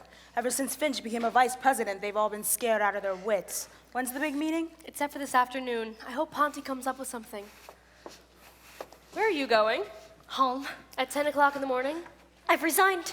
I'm quitting. Nonsense. You've been threatening that all week. This time it's official. I left a letter of resignation on his desk. Just wait till he reads it. But, I just can't take it anymore, Smitty. I don't mind if he ignores me completely as long as he pays a little bit of attention. He doesn't need me. He did tell you that he loved you and that he wanted to marry you. It's supposed to be a secret. Don't worry, I haven't told anybody. What's the matter? Rosemary's resigning from Finch. But I thought he was gonna marry her. That's what I thought. Me too. I only told the girls. Don't worry, she'll forgive him. Never. Oh, you got to. Look, Rosemary, there's one thing you can't overlook, and that's loyalty. I've been very loyal to him. I don't mean to him, I mean to us girls. Yeah. How often does it happen that a secretary's boss wants to marry her? Hallelujah. How often does the dream come true without a sign of conflict or barrier? Hallelujah. Why treat the man like he was a typhoid carrier? How often can you fly from this land of carbon paper to the land of flower chintz? Hallelujah. How often does a Cinderella get a crack at the prince? Cinderella and the prince. But I'm no Cinderella. I've $83 in the bank and a savings bond. It's no matter of money. He's the vice president. That makes him automatically a prince. True? True. So you're automatically a Cinderella. See? Don't you realize? You're a real life fairy tale, a symbol divine. So if not for your own sake, please, darling, for mine. Don't, Cinderella, darling, don't turn down the prince. Don't rewrite your story. You're the legend, the folklore, the working girl's dream of glory. We were raised on you, darling, and we've loved you ever since. Don't mess up our major miracle. Don't, Cinderella, don't turn down the prince. Oh, let us live it with you each hour of each day. On from Bergdorf Goodman's To Elizabeth Arden, the station wagon, from 21 to the Terrytown PTA. No. New Rochelle. New Rochelle PTA. Please, oh, do not leave us minus our vicarious bonus. We want to see His Highness married to your lowness. On you, Cinderella, sits the onus. So when you name that happy day, please phone us. Phone us. But don't, Cinderella, darling, don't turn down the prince. Why spoil our enjoyment? You're the fable, the symbol of glorified unemployment. We were raised on you, darling, and we've loved you ever since. Don't louse up our favorite fairy tale. Don't, Cinderella, don't, Cinderella, don't, Cinderella, don't turn down the prince. All right. I'll give him one more chance.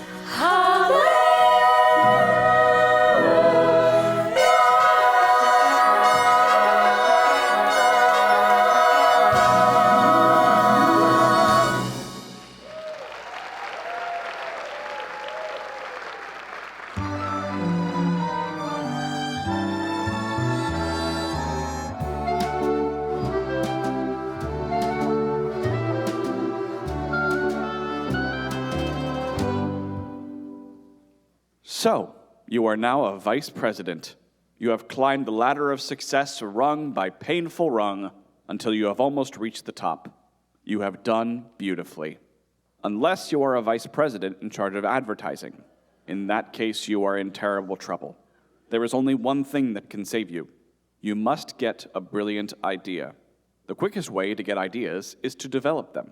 That is, you must examine the undeveloped, worthless notions of others and add to them that extra something that makes the idea your own. An undeveloped notion can come from the least likely source. Be alert. You never know who will bring it to you. Hi, Ponty. Hello, bud. Sorry I busted in, but there was no one outside. First time I've seen your new office. Quite a layout. My favorite style. Chinese provincial.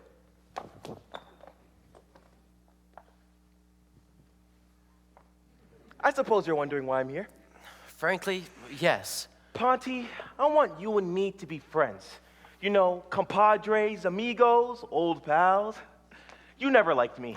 Oh, bud. Don't deny it, it's true. And I don't blame you. I've been a no-good backbiting fink. No, bud, that's a bit strong. How would you put it? I guess your way is best. Well, I'd like to change all that. Now, I know that you're stuck for an idea. Now, wait a minute, bud. I'm not stuck. I was thinking that giveaway shows are going to come I back. don't need anyone else's ideas, and what was that? Well, I had this idea for a giveaway program. It's called the Worldwide Wicked Treasure Hunt.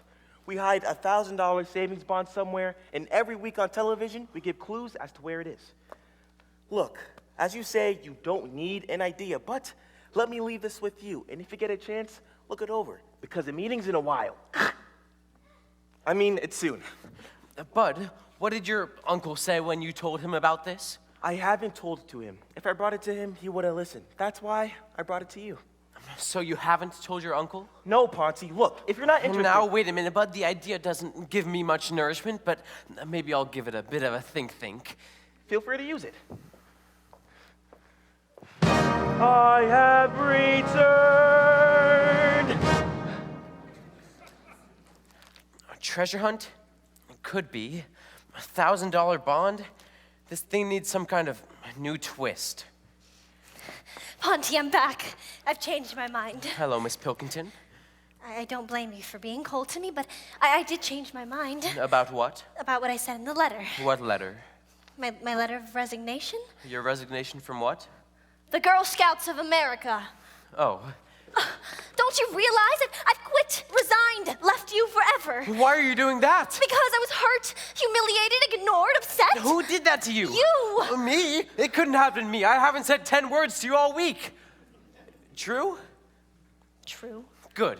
Now, Miss Pilkington. Must you call me that? Can't you call me Rosemary? No, and I want you to call me Mr. Finch until you are Mrs. Finch. Am I really going to be Mrs. Finch? Oh, come on. I thought that was all settled. I keep thinking maybe you forgot. Well, I haven't. You're going to be Mrs. Finch because we're going to be married. Now, may we please discuss some serious matters? Sure. Miss Pilkington, I have something I want you to hear. I think I've finally come up with a new idea for a television program. I'm thinking of calling it the Worldwide Wicked Treasure Hunt. The prize would be a $1,000 bond. Do you think that's enough? Maybe we ought to make that $25,000. Listen carefully, Rosemary. What would you say if we gave away $100,000? $200,000. I don't care how much you give away. I don't care if you give away the whole company. I love you. Say that again? I love you. No, before that. I said I don't care if you give away the whole company. Oh, that's it. We'll give away the company. Oh, what a prize. Oh, no, I don't mean the whole company. I mean stock in the company. Nobody can resist that these days. I've got to have time to work this out. I've got to speak to Mr. Bigley. He's got to give me a postponement. Never mind, I'll go see him. Good luck, Mr. Finch. Thank you, Miss Pilkington. Say, Mr. Finch, what about taking me to lunch later on? Nobody has to see us. Miss Pilkington. Sorry, Mr. Finch.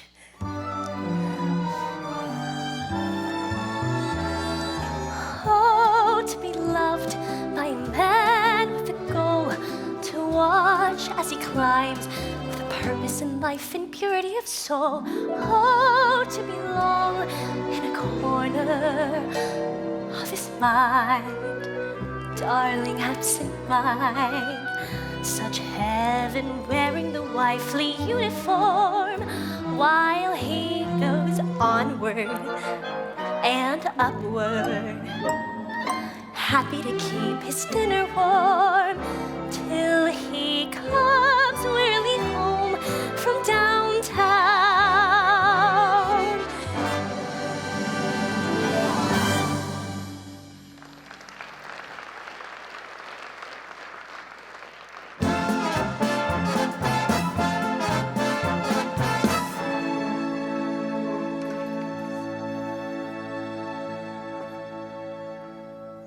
Are you pregnant or something? Huh? Oh, I was just checking on some new plastic yarn. Hetty, I told you never to go. What do you want? JB, you remember that television idea I once told you about? The treasure hunt? I told you what I thought of that treasure hunt. I just wanted to remind you that you didn't like it.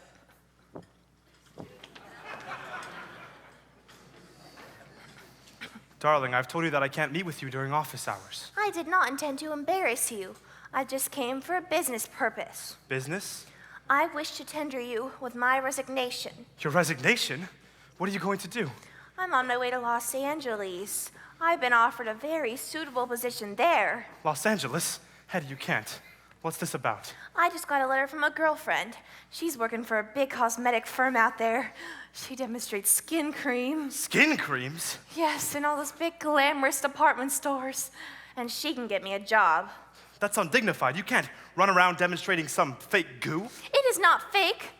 It's a very fine skin cream called Dermoblast. And you know what it's made from? Please don't tell me. It's made from shark belly jelly. I was afraid of that. You said you wanted a career. What kind of future is there in shark bellies? More than there's around here. Not a single guy around here will use me as a secretary. They stay away from me like I had an extremely tropical disease. Hetty, if you could just be patient. No, I've made up my mind. Bon voyage. Well, good luck, dear. Huh? I'll manage somehow, only how will I spend those lonely nights? You could stay home. I can't stay home. My mother will make me watch Lawrence Welk. Oh, you'll do all right. Hetty, I can't live without you. You mean that? Of course I do. I know I seem to have everything, old rich J.B. Bigley, old money bags. People come to me with treasure hunts. My day is spent talking money. And what does it all mean? Nothing, Hetty. Nothing means anything without you. Now, wait a minute. Don't start getting sincere. That's not fair. Where will I find a treasure like the love from a heart of gold, ever trusting and sweet and awaiting my pleasure, rain or shine, hot or cold, wealth far beyond all measure. Maybe soon in my hands I'll hold. Ah, but where will I find that one treasure of treasures? The love from a heart of gold. I never knew you felt that way. Nobody knows this, but I'm extremely emotional. Oh, JB, so am I.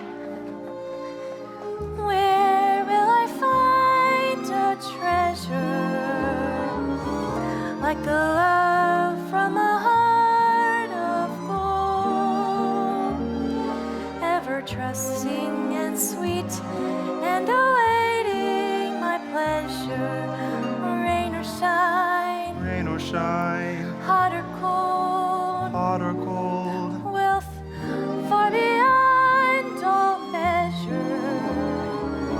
Maybe soon in my hands I'll hold. Ah, but where will I find that one treasure of treasures? the love from a heart of gold.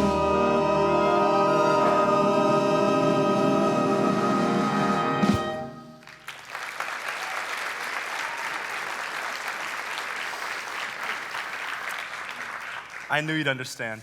Oh, I do. You know, I have an idea that might solve everything. What? Why don't I be your secretary? Are you out of your mind? I mean, I don't think that's a good idea. I already have Miss Jones. I could assist Miss Jones. I could learn a lot from her. You don't want me as your secretary. Wait, Hetty, please just be patient. All right, dear, I'll be very patient. I'll give you 24 hours after that. It's goodbye, Wickets. Hello, Dermoblast. But Hetty... Hi, Finchy. I should be very angry with you, cutie pie. Hello, Hetty. Where's Miss Jones? I wanted to see Mr. Bigley. He's not doing anything. You can go in. Say, Hetty, are you quitting? Unless I hear otherwise to the contrary. Maybe we can help each other. Good, let's bust out together. I've got a different idea, Hetty. I'd like to talk to you alone. Let's see, where could we go? Let's go to my place. This is business. Okay, then let's go to your place. Well, Tell you what, take me out and buy me lunch. What about 1 o'clock? Meet you downstairs. But Do you want to talk or don't you? Okay, but we'd better meet around the corner. Gotcha, cutie. Chicken.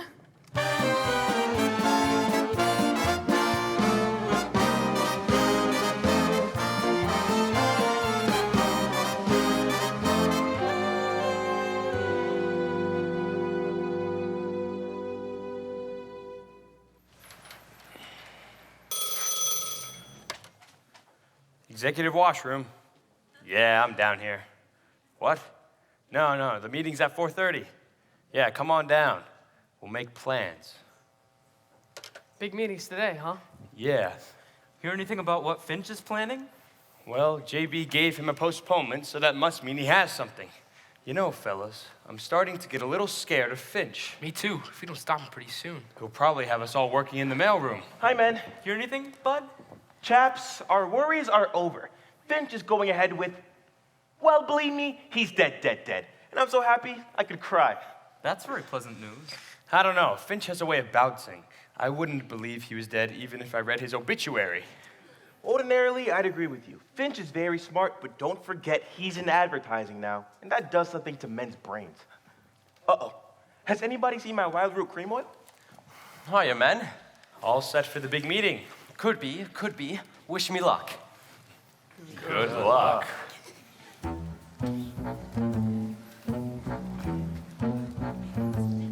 Gotta stop that man. I gotta stop that man. Cold, or he'll stop me. Big deal, big rocket. Thinks he has the world in his pocket. Gotta stop that man. That man. Now there you are. Yes, there's that face that somehow I trust. It may embarrass you to hear me say it, but say it I must. Say it I must. You have the cool, clear eyes of a seeker of wisdom and truth. Yet there's that upturned chin and the grin of impetuous youth. Oh, I believe in you. I believe in you. I hear the sound of good, solid judgment whenever you talk. Yet with the bold, brave spring of the tiger that quickens your walk. Oh, I believe in you. I believe in you.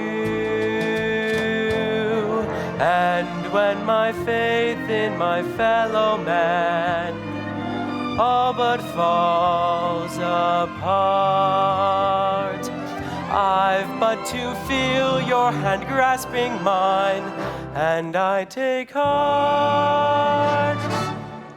I take heart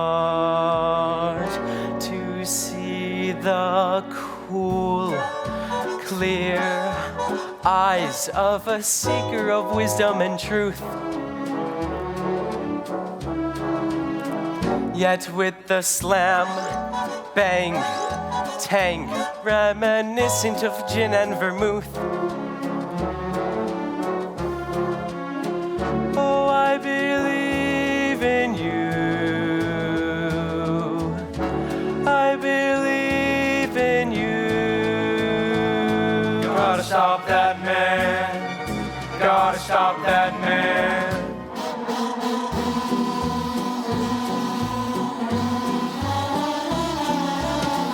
Or he'll stop me. Big wheel, big beaver, boiling hot with front office fever. Gotta stop, gotta stop, gotta stop that man. I believe in you. Don't let him be such a hero. I believe in Stop you. that man, gotta stop him. Stop that man, gotta stop him. Stop that man, gotta stop that man.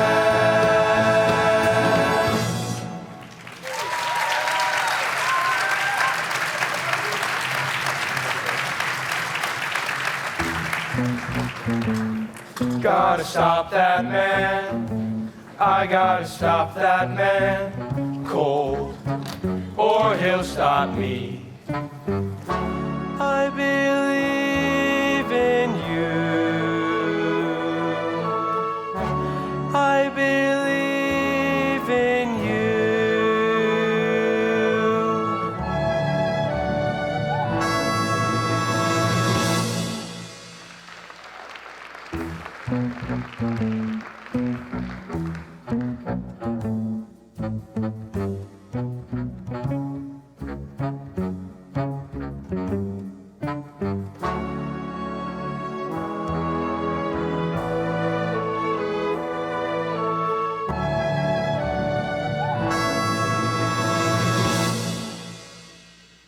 The farmer spends his time in the fields, the laborer at his machine, and the businessman at meetings.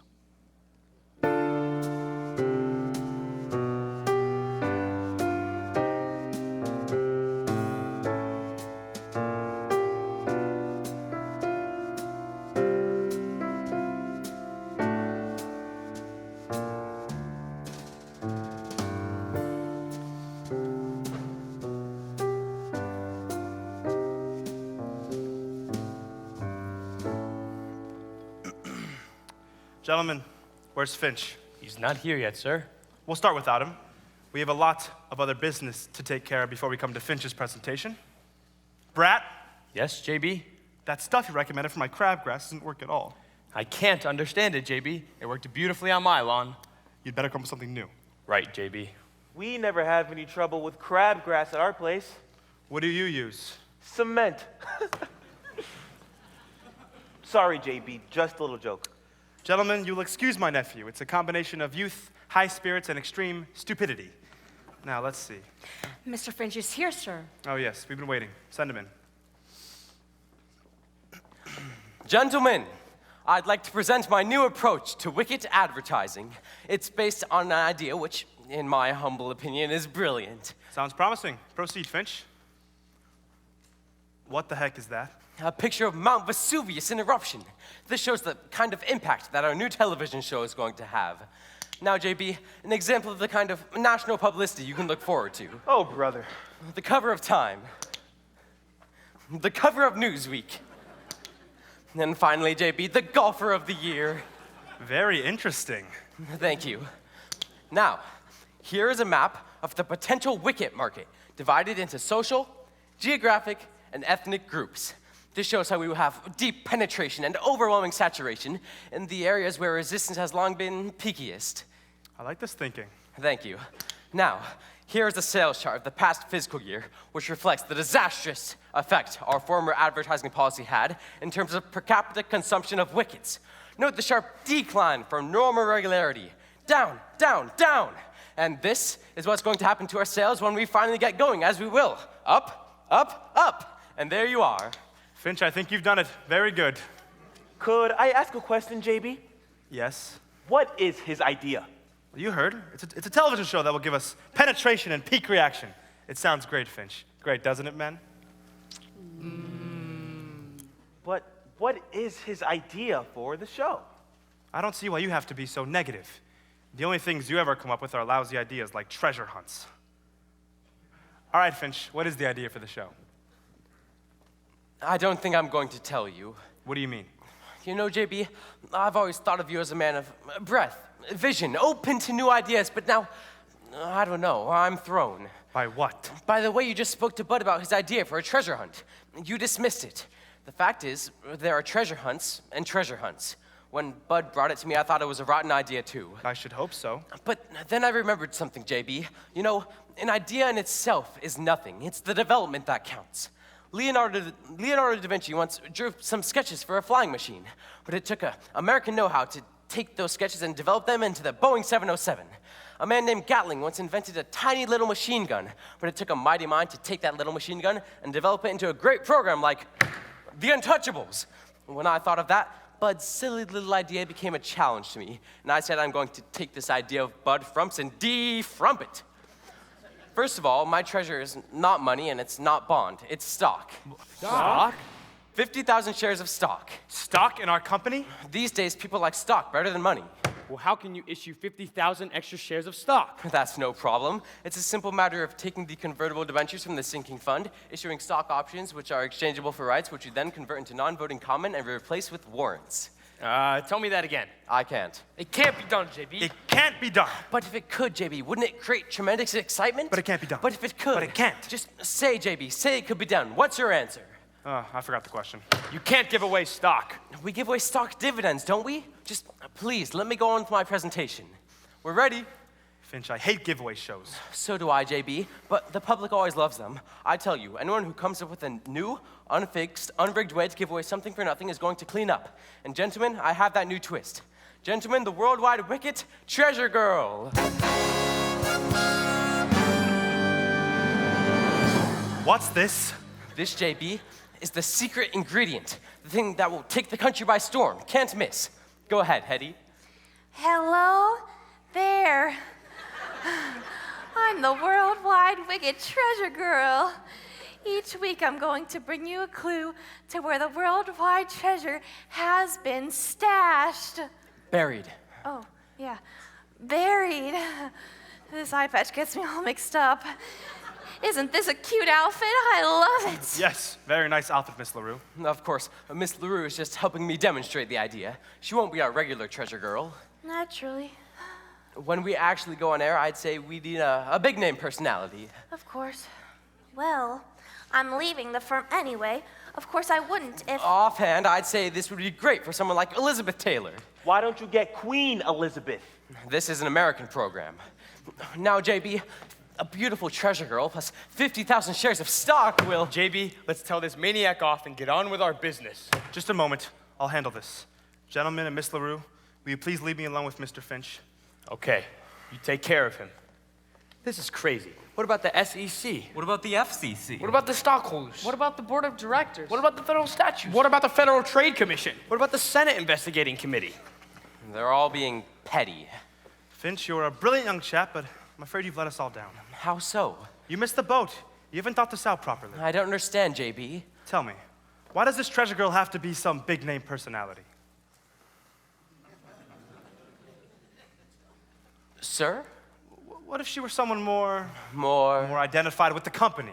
A real worldwide wicked girl? Yes, maybe. Oh, say, why not Miss LaRue herself? Oh, brilliant, JB, brilliant. Instead of having an artificial actress, we'll have plain, simple Hetty LaRue, the girl next door. What a great thought, JB. Wasn't bad, was it? Then it's all settled. Just a moment, Finch. Where are you going to hide the treasure? Sir, this show is going to be completely unrigged. Not even the treasure girl herself is going to know where the treasure is hidden. Well, I'd like to know. Okay, but it has to be a secret between you and me. I'll give you the first clue that the treasure girl is going to give over the air. West of the sun, west of the moon, where is the treasure? Blow me a tune. What the heck is that? Tough clue, isn't it? But If you will note, the first letter of each line are WWWB. Worldwide Wicket Buildings. You're going to use our buildings? I'm going to hide 5,000 shares of stock in each of the 10 Worldwide Wicket buildings across the country. It'll give us tremendous publicity. But you'll have mobs of people running all over the buildings looking for the treasure. Sir, if a man as brilliant and as educated as yourself couldn't figure out where the treasure is hidden from the clue I gave, do you think that the average viewer will guess? Good point. Gentlemen, you can come in now.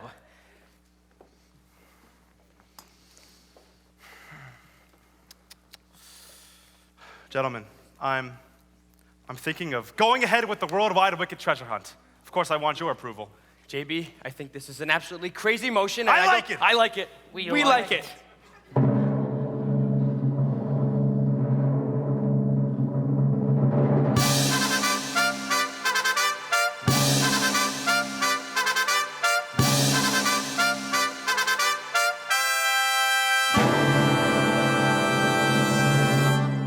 Worldwide Wicket Company, whose slogan for over 100 years has been Worldwide Wickets for a Wider World, presents in living color, in the interest of better television programming, the Worldwide Wicket Treasure Hunt.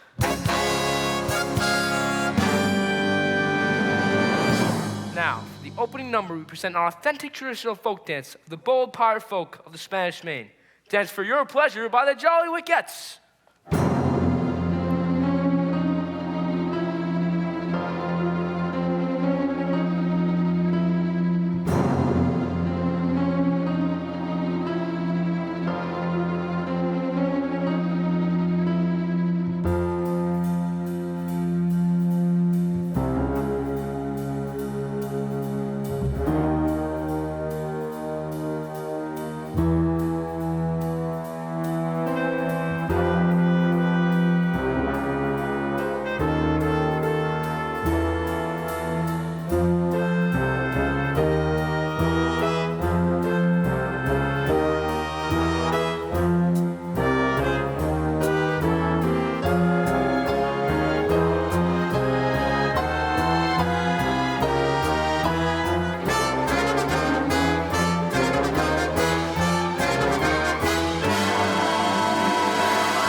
What the heck was that?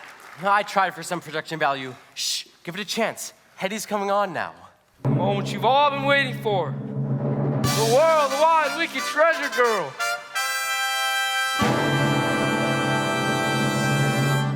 Oh, it's beginning to get to me. I'm beginning to wonder where the treasure is myself. Yeah, where is it, Ponty? No. No one in the whole world knows except for JB and myself. Right, JB? Right, Ponty. Hello there. Well, I'm about to give you the first clue in the worldwide wicked treasure hunt. In 10 different places in this great country, there are buried 5,000 shares of stock, making a total of 50,000 shares in all. Ooh. And now for the first clue.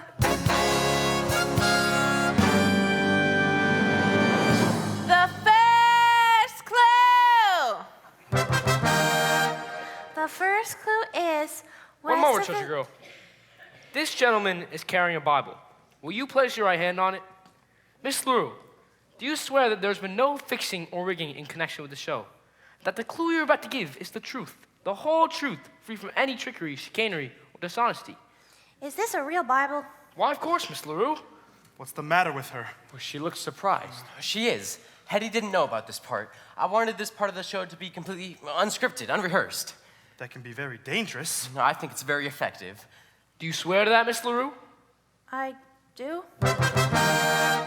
And secondly, Miss LaRue, do you swear that you yourself do not know where the treasure is hidden? Do you swear to that, Miss LaRue? Miss LaRue? You see, we're going to get into trouble. Why, JB? You and I are the only ones who know where the treasure is hidden. Hetty doesn't know. Does she? Let's just watch the program. Miss LaRue, do you swear that you do not know where the treasure is hidden? Look, I do not wish to take a bum rap. I will not swear false witness to perjury. I do know where the treasure is hidden. I found out last night. There is treasure hidden in all the worldwide wicked buildings right now. The first clue!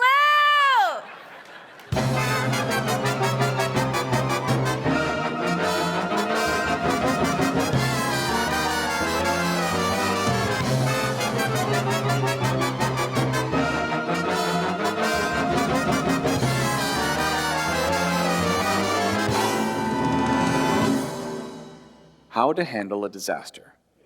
In every businessman's career, there are times when things go a bit wrong. We have many suggestions for coping with these little problems.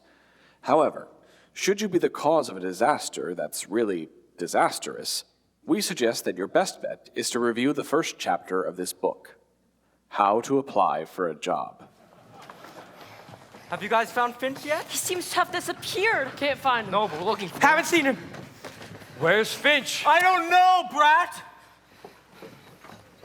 Well, JB wants him as fast as you could find him. He's hopping mad. Come back here, you! What do you think you're doing? Another treasure hunter. This little nut tried to sneak past me 3 times. Well, this little nut is the chairman of the board. Oh, it's Mr. Whomper. Chairman of the board? They all look alike to me. I'm so sorry this happened to you, Mr. Whomper. Mr. Bigley's in his office. Luckily, they did not wreck that. Oh, keep looking for Finch. Oh, Rosemary, have you seen Ponty? Oh, Miss Jones, and I'm so worried about him. So am I. He was a nice boy. What was? What will they do to him? I don't know. Somebody's head has to roll. I'm so sorry, Rosemary. Ponty! Ponty! Rosemary, I'm so glad you're here. Where have you been? Oh, walking the streets, thinking. You have a bruise on your head. I got it last night. They threw me out of a saloon. How would they do that? Because I didn't buy anything. The brutes. Why don't you just go home? No, I've just got to go in there and face the music. Aha!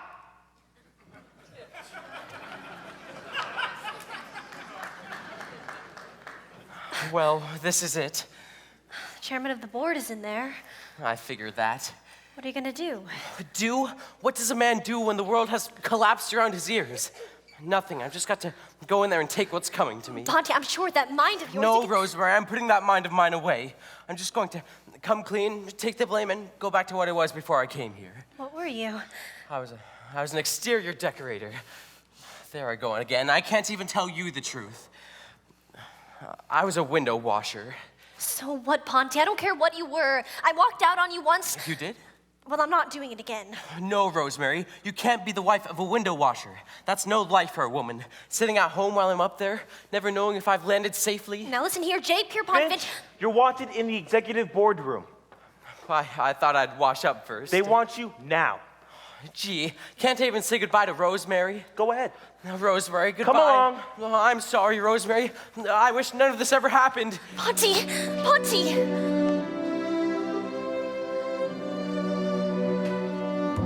You've got that cool, clear eyes of a seeker of wisdom and truth.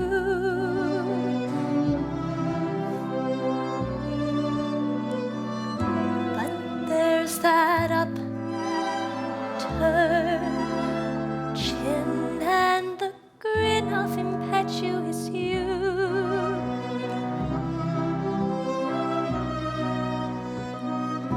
Oh, I believe in you.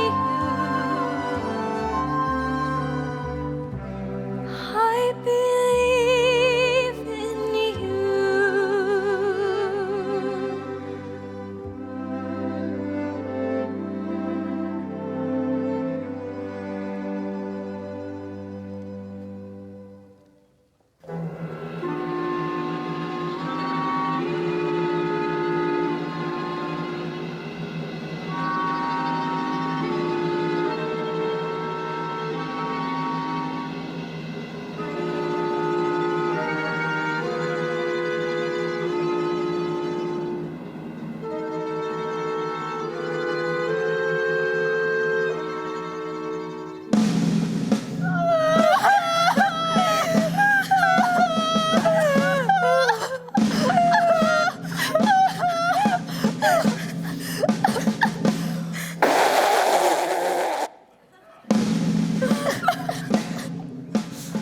Look, Ponty, why should you face those monsters?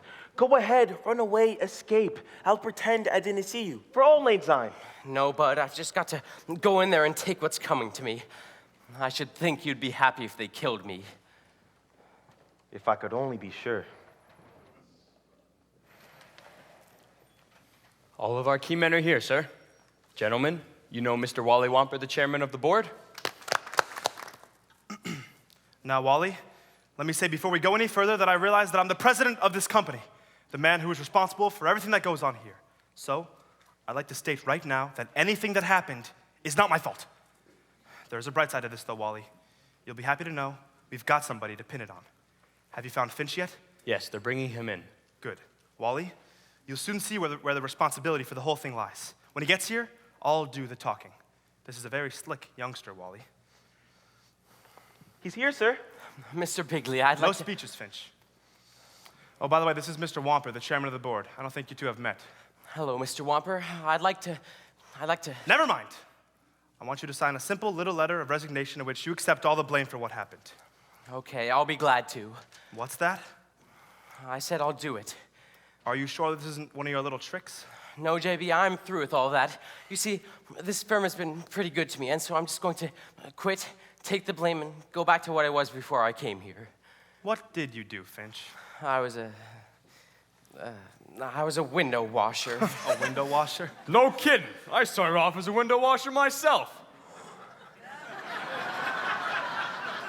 You did? What'd you think I was, a rail splitter? College man. So you're a window washer. Yes, sir, Mr. Wamper. Call me Wally. Okay, Wally. Tell me, Finch. Call me Ponty. Okay, Pawnee. Boy, it's been a long time since I had someone I could talk to. So how'd you get into this business? Well, sir, I had a book. Yeah? Me too. It was a book on how to succeed in business. Mine was more useful. I used to book bets for the window washers. Used to clean up a bundle. Should have stood in that business. 8 buildings wrecked, our stock down 5 points. We're the laughing stock of the industry. I know, Wally, it's ghastly. Pawnee, how could this happen? I could see a college man pulling a stunt like this, but not no window washer. And this idea of yours. Now hold it, Wally. If there's one thing I won't do, it's take credit for another man's idea. Especially when he's the boss's nephew. You never told me you hired your nephew. Oh, well, he's not really my nephew. He's my sister's, okay, he's my nephew. Wally, this may seem like nepotism, but it's not. I've never shown him any favoritism. In fact, I hate him. Well, you love his ideas? No. When Bud first brought me the idea, I said it was a lousy idea. And then Finch brought it to me, and I still said it was a lousy idea. Why'd you buy it then? Well, it seemed like a good idea. Treasure hunts, treasure girls. He dressed it all up. He can't deny that the idea for the treasure girl was his, right? True. Well, that was my idea. And not a bad one. But what knucklehead picked that bubble-headed tomato? Uh-huh. Wally, I don't want you to get the wrong idea. This is a very nice girl. You want to talk to her. I intend to. Well, I think I have the whole picture. The only question now is what to do and who to do it to. Now, wait a minute, Wally. Before you make any hasty decision, I'd like to say a few words. About what? Humanity. You see, Wally, even though we're all part of the cold corporate setup, deep down under our skins, there's flesh and blood. We're all brothers. Some of us are uncles. Now you may join the Elks, my friend, and I may join the Shriners. Still other men may carry cards as members of the diners. Still others wear a golden key or small Greek letter pin. But I have found there's one great club that all of us are in. There is a brotherhood of man, a benevolent brotherhood of man, a noble tie that binds all human hearts and minds into a brotherhood of man. Your lifelong membership is free. Keep a giving each brother all you can. Oh, aren't you proud to be in that fraternity, the great big brotherhood of man? Now, Mr. Wamper, before you consider firing Mr. Bigley... Who's considering that? I know what you'd like to do. You'd like to clear out this whole place from top to bottom. That's the obvious move, but stop and think. One man may seem incompetent, another not make sense. Still others seem like quite a waste of company expense. They need a brother's leadership, so please don't do them in. Remember, mediocrity is not a mortal sin. There we're in the brotherhood of man, dedicated to giving all we can. Oh, aren't you proud to be in that fraternity, the great big brotherhood of man?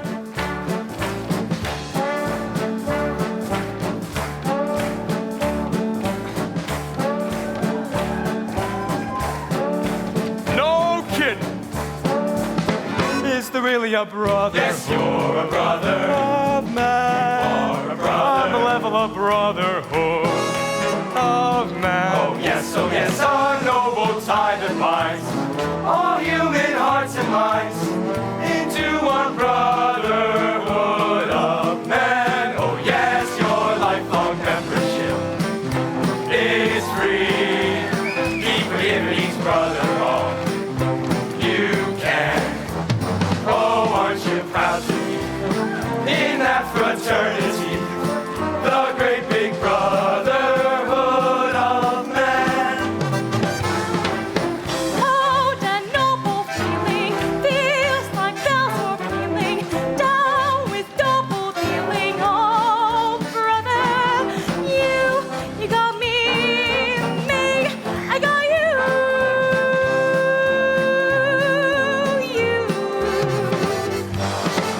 Oh, that noble feeling feels like bells are pealing down with double dealing. Oh, brother, you got me, I got you.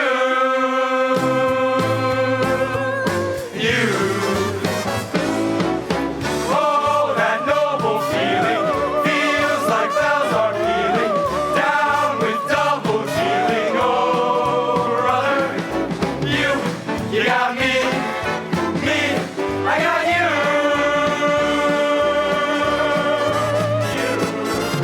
Your lifelong membership is free. Keep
break.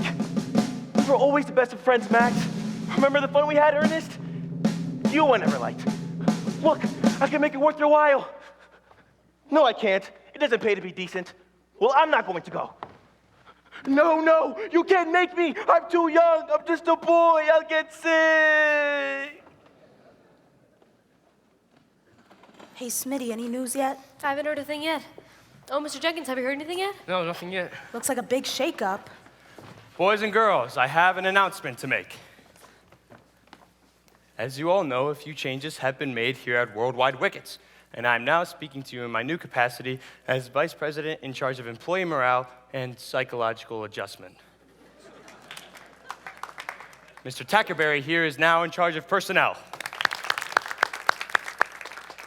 And now I'd like for you to hear a few words from our hard-working, hard-driving president, J.B. Bigley. I can truly state that Worldwide Wickets is now stronger than ever, and I feel a lot of the credit should go to a certain bright and very loyal young man. Come out here, Finch. As you know, this youngster's rise has been spectacularly rapid. As a matter of fact, for a while, I began to think he was after my job. But luckily for me, he didn't want it. No, JB, your job is much too tough for me. But I would like to say that if any credit is due, it should go to a great man and humanitarian, the chairman of the board, Mr. Wally Wamper. Hear, hear. Incidentally, folks, Mr. Wamper has his charming wife with him today. Let's get them both out here. Mr. and Mrs. Wamper. Mr. Wamper told me he didn't feel like making any speeches. He's still a newlywed, but I have a surprise announcement to make about him. Mr. Wamper has decided that, after his many years of service, he's going to retire as chairman of the board, and he and his wife are going to take a long honeymoon trip around the world. Sweetie, what a surprise. You didn't tell me. I didn't know. Well, what the heck? It's not a bad idea at that. I'll concentrate on you.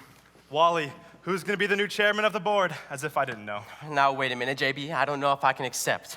I'll have to consult Mrs. Finch. Rosemary, your husband is calling you. Hallelujah. Rosemary, I've got a big decision to make. They want to make me chairman of the board. What do you think? Darling, I don't care if you work in the mailroom or you're chairman of the board or you're president of the United States. I love you. Say that again? I love you. No, before that. Miss Jones, take a wire to the White House. Watch out. We play it the company way. Executive policy is by us okay. Though for the departed we shed a mournful tear. Whoever the company fires free will still be here.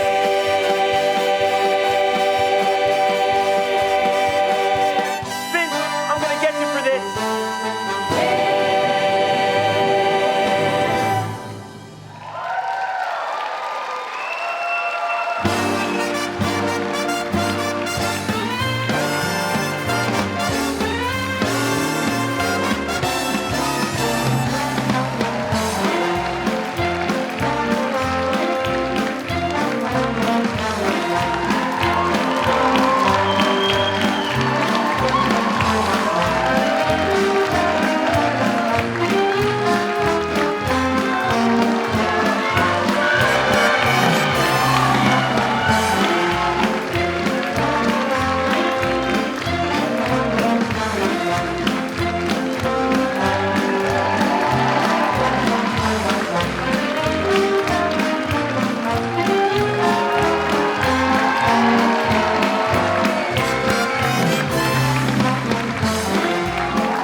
Well, good evening.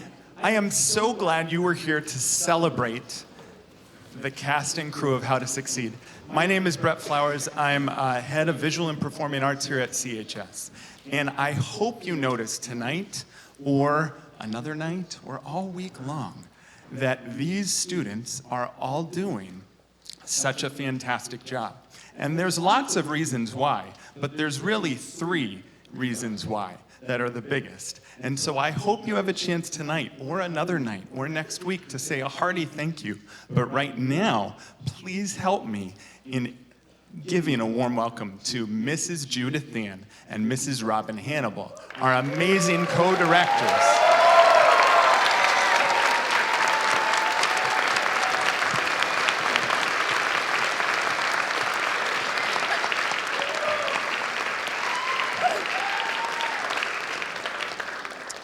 Thank you. This has just been a great ride and a really fun show, and I hope my voice makes it to the end. I do want to say thank you to our dear Katie Sedlock. She is award-winning director and choreographer.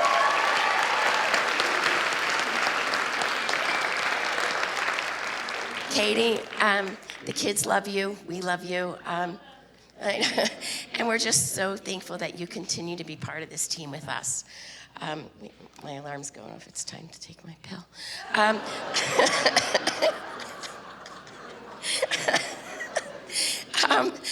I'd like to open that door and bring out stage crew.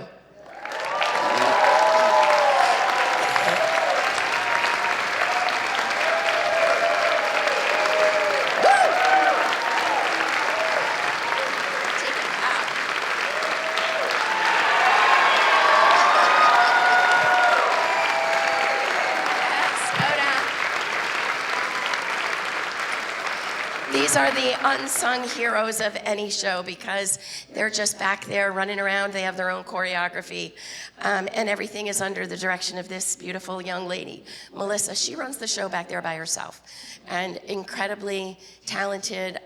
We know things are taken care of with you, so we are incredibly thankful for you, sweetheart. In the back, I think Josh Coles is back there. He's our scenic painter. I mean, come on. Thank you, Josh.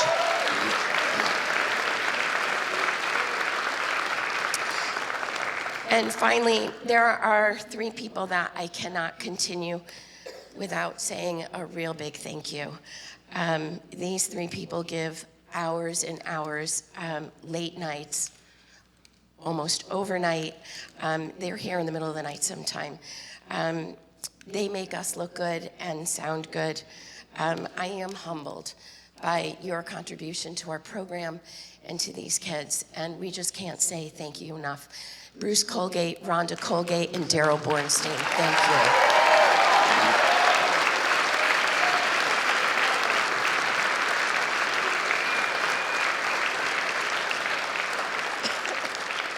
But tonight, right now, is about our seniors. So come on up. So, seniors, come forward. We have a lot of you guys. But first, we're going to start with our seniors on crew. Aiden, where's Aiden? Aiden Johnson. This is Aiden's first time doing crew with us, and his first day, he looked a little shell-shocked at what had to go on. But then it was a matter of moments before we had a substitute come in, and who was the person over on the side helping her to learn the ropes and know what to do, but Aiden. So thank you. You are so much fun. I'm sad it was only a year, but I really thank you for your contribution. Thank you. Colby Burke. Colby, once Colby decides to commit to the crew, he's all in. It takes us a bit of begging to get you here, but it's for a reason. You are really great on a team. You work hard, and I always look forward to coming backstage and seeing that smile. And after watching the crew night performance, yeah, I think you need to be on the stage, my friend. But Colby, you are a hard worker. You jump in, you do it all, and we just really appreciate you. Thanks, babe.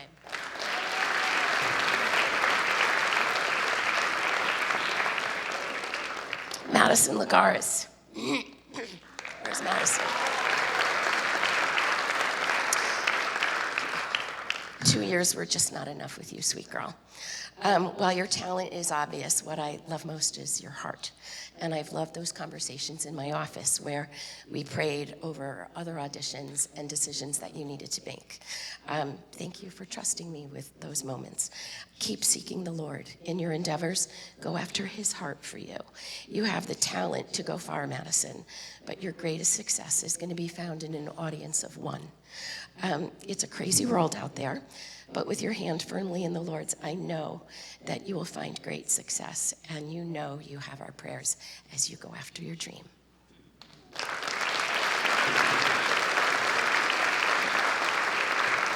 Justin Kota.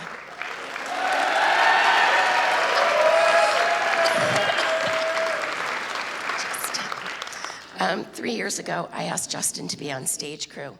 He was just the quiet, responsible kid in choir. And I said, do you think you would want to do stage crew? You'd be perfect. And he said, yes. And so that year he did backstage, he did crew. And the next year I asked him and I said, will you do stage crew again? He goes, oh no, I want to be in the show. And so he did. And I always use the word yummy when I talk about these warm, wonderful, delicious voices. And this boy has a yummy voice. And I was just so thankful that you brought that to us. I'm so glad you did. Thank you for all the laughter. I liked it.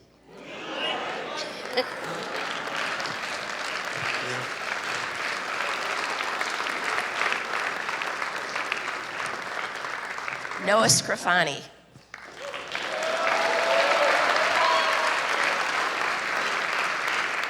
What a voice, right?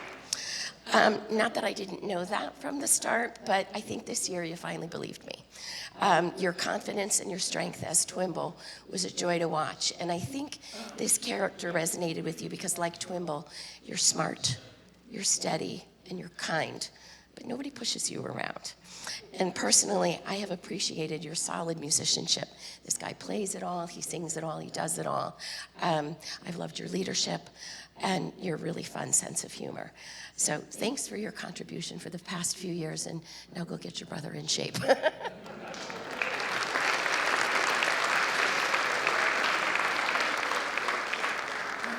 Stephanie Lee.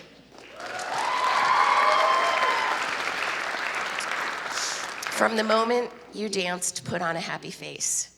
It was clear that you loved the stage, but truly, the stage loves you. You have the it factor, Steph. I don't know that there's words for that, but you have it. When you come out and you dance, you light up, and like we just can't take our eyes off of you. It's beautiful. Thank you for being our dance captain. I know Katie appreciated you. We did. It is no easy task leading those guys through a rehearsal, but you did it like a champ. And I know how much Katie appreciated that, and we really do too. I'll miss you.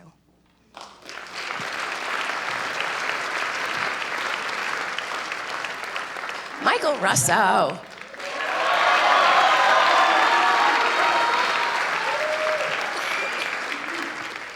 Three years ago, Michael was out in the bleachers over there, and we called out and we said, hey, can you just like put on a policeman's uniform and run across the stage and just yell, Conrad Birdie's coming, Conrad Birdie's coming, and well, here we are. Who knew that it would totally change the trajectory of the rest of your high school days? You caught the bug, and I'm so glad you did. Michael, your passion for music and theater has been above and beyond. Heck, you were texting me from India, all excited about the show. We text from Hawaii. Just so much excitement about this whole program, and your enthusiasm was just so contagious. You always bring the desire to improve and to give your best. And boy, this has been a great ride. Groundhog, Chipmunk. That is an epic moment on this stage that will never be forgotten. God bless. I will miss you.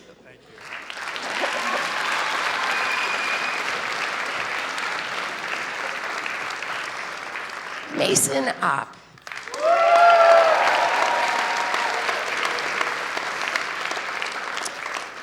I love that I get to honor you and Michael back to back. These guys have been best friends since kindergarten.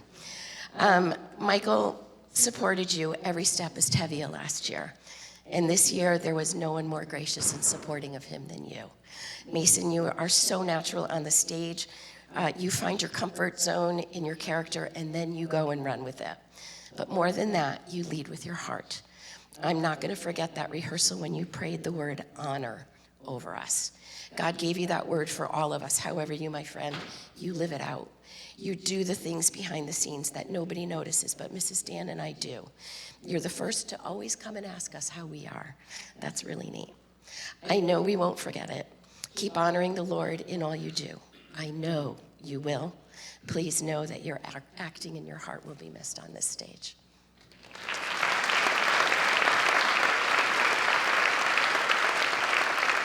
Say young.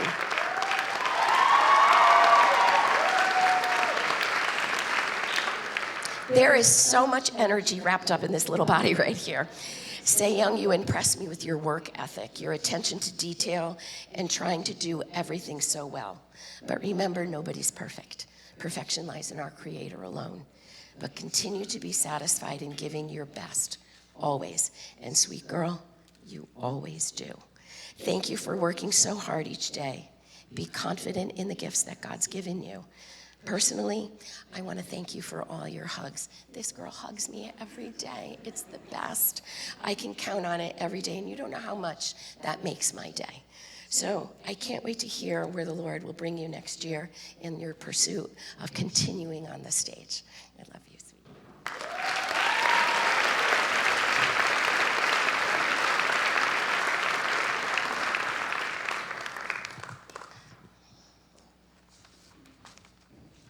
Dalen Jerome.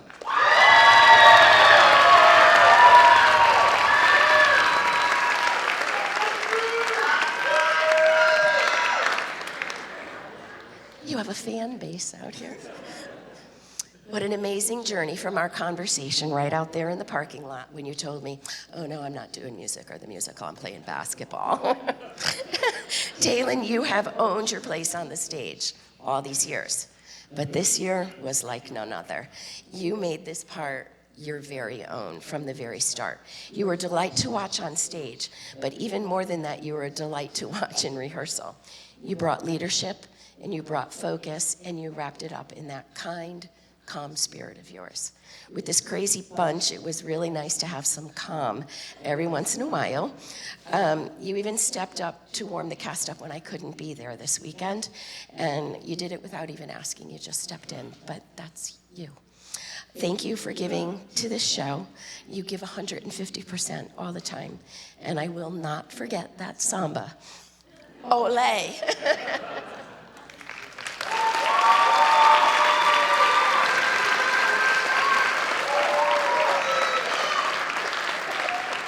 Kaya.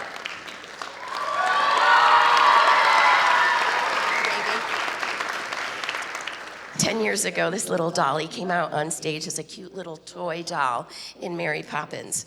8 shows later, we can reminisce on a lot of amazing parts. Golda, Marta, Kate, and of course, I'm sure your favorite as Rosie.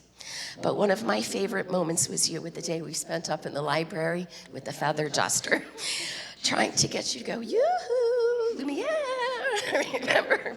Oh, wait. Okay, I got it together. Once we put that feather duster in your hand, that was the moment when you began to feel what it's like to be vulnerable and take a leap and really go all out for your character. But from that moment, girl, there was no turning back. You truly owned every part we gave you. You worked until you understood your character and felt her internally, and that's exactly what we hope for in every actor. Your contribution to this department has been invaluable. And there's so much more talent wrapped up in that sweet body of yours. I'm confident that as you keep your hand in Jesus' hand, that he will clearly reveal his perfect will for you as you move on. You are incredibly talented. I can't wait to see what he's going to do in and through you in the days ahead. Love you.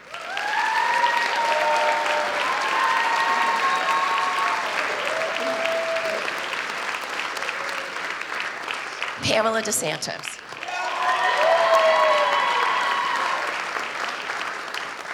9 shows on this stage, Pamela. There isn't a more cooperative, agreeable person on this stage. We go back to you in 6th grade. And I thought about you. I couldn't help but think about all the things that we have thrown at you over the years and how you handled it. Like, here, wear this wardrobe costume. It's really heavy. You're going to wear it for 3 hours. And by the way, it's made out of wood. Or that really ugly costume that you had to wear in Bye Bye Birdie that I knew you hated, but you never said a word about it, and you just took it and you wore it. And you were kind and you were wonderful, and I know it wasn't what you wanted, but you never complained. And that to me spoke volumes of you. And we noticed. I hope we made up for it with that really pretty gold shiny thing that we gave you this year. And finally, I would be remiss not to thank you. This sweet girl is my swing singer, so if we're singing something and a chord just isn't filling out, I'm like, Pamela, switch parts. Oh, Pamela, don't go there, go here. And she just goes, okay. And she just moves and she switches and she's agreeable and a delight. And you embody everything that it means to be a team player. And you have no idea how much I have appreciated your sweet attitude all these years.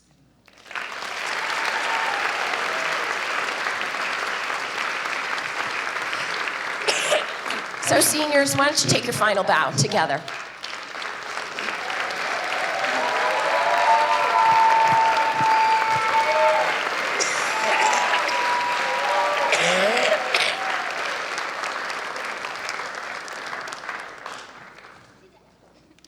Can we give it up one more time for our production in the back?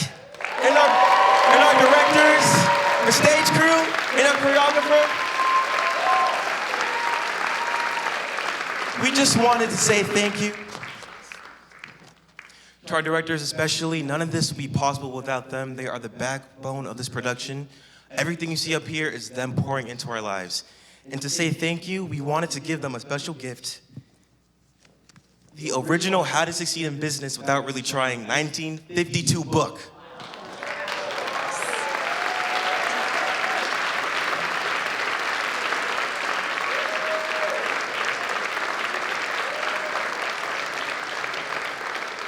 But it's just a small gesture of our appreciation because no gift can really show how much we appreciate you guys and all you've done for us for the past few months. So thank you so much. We love you guys.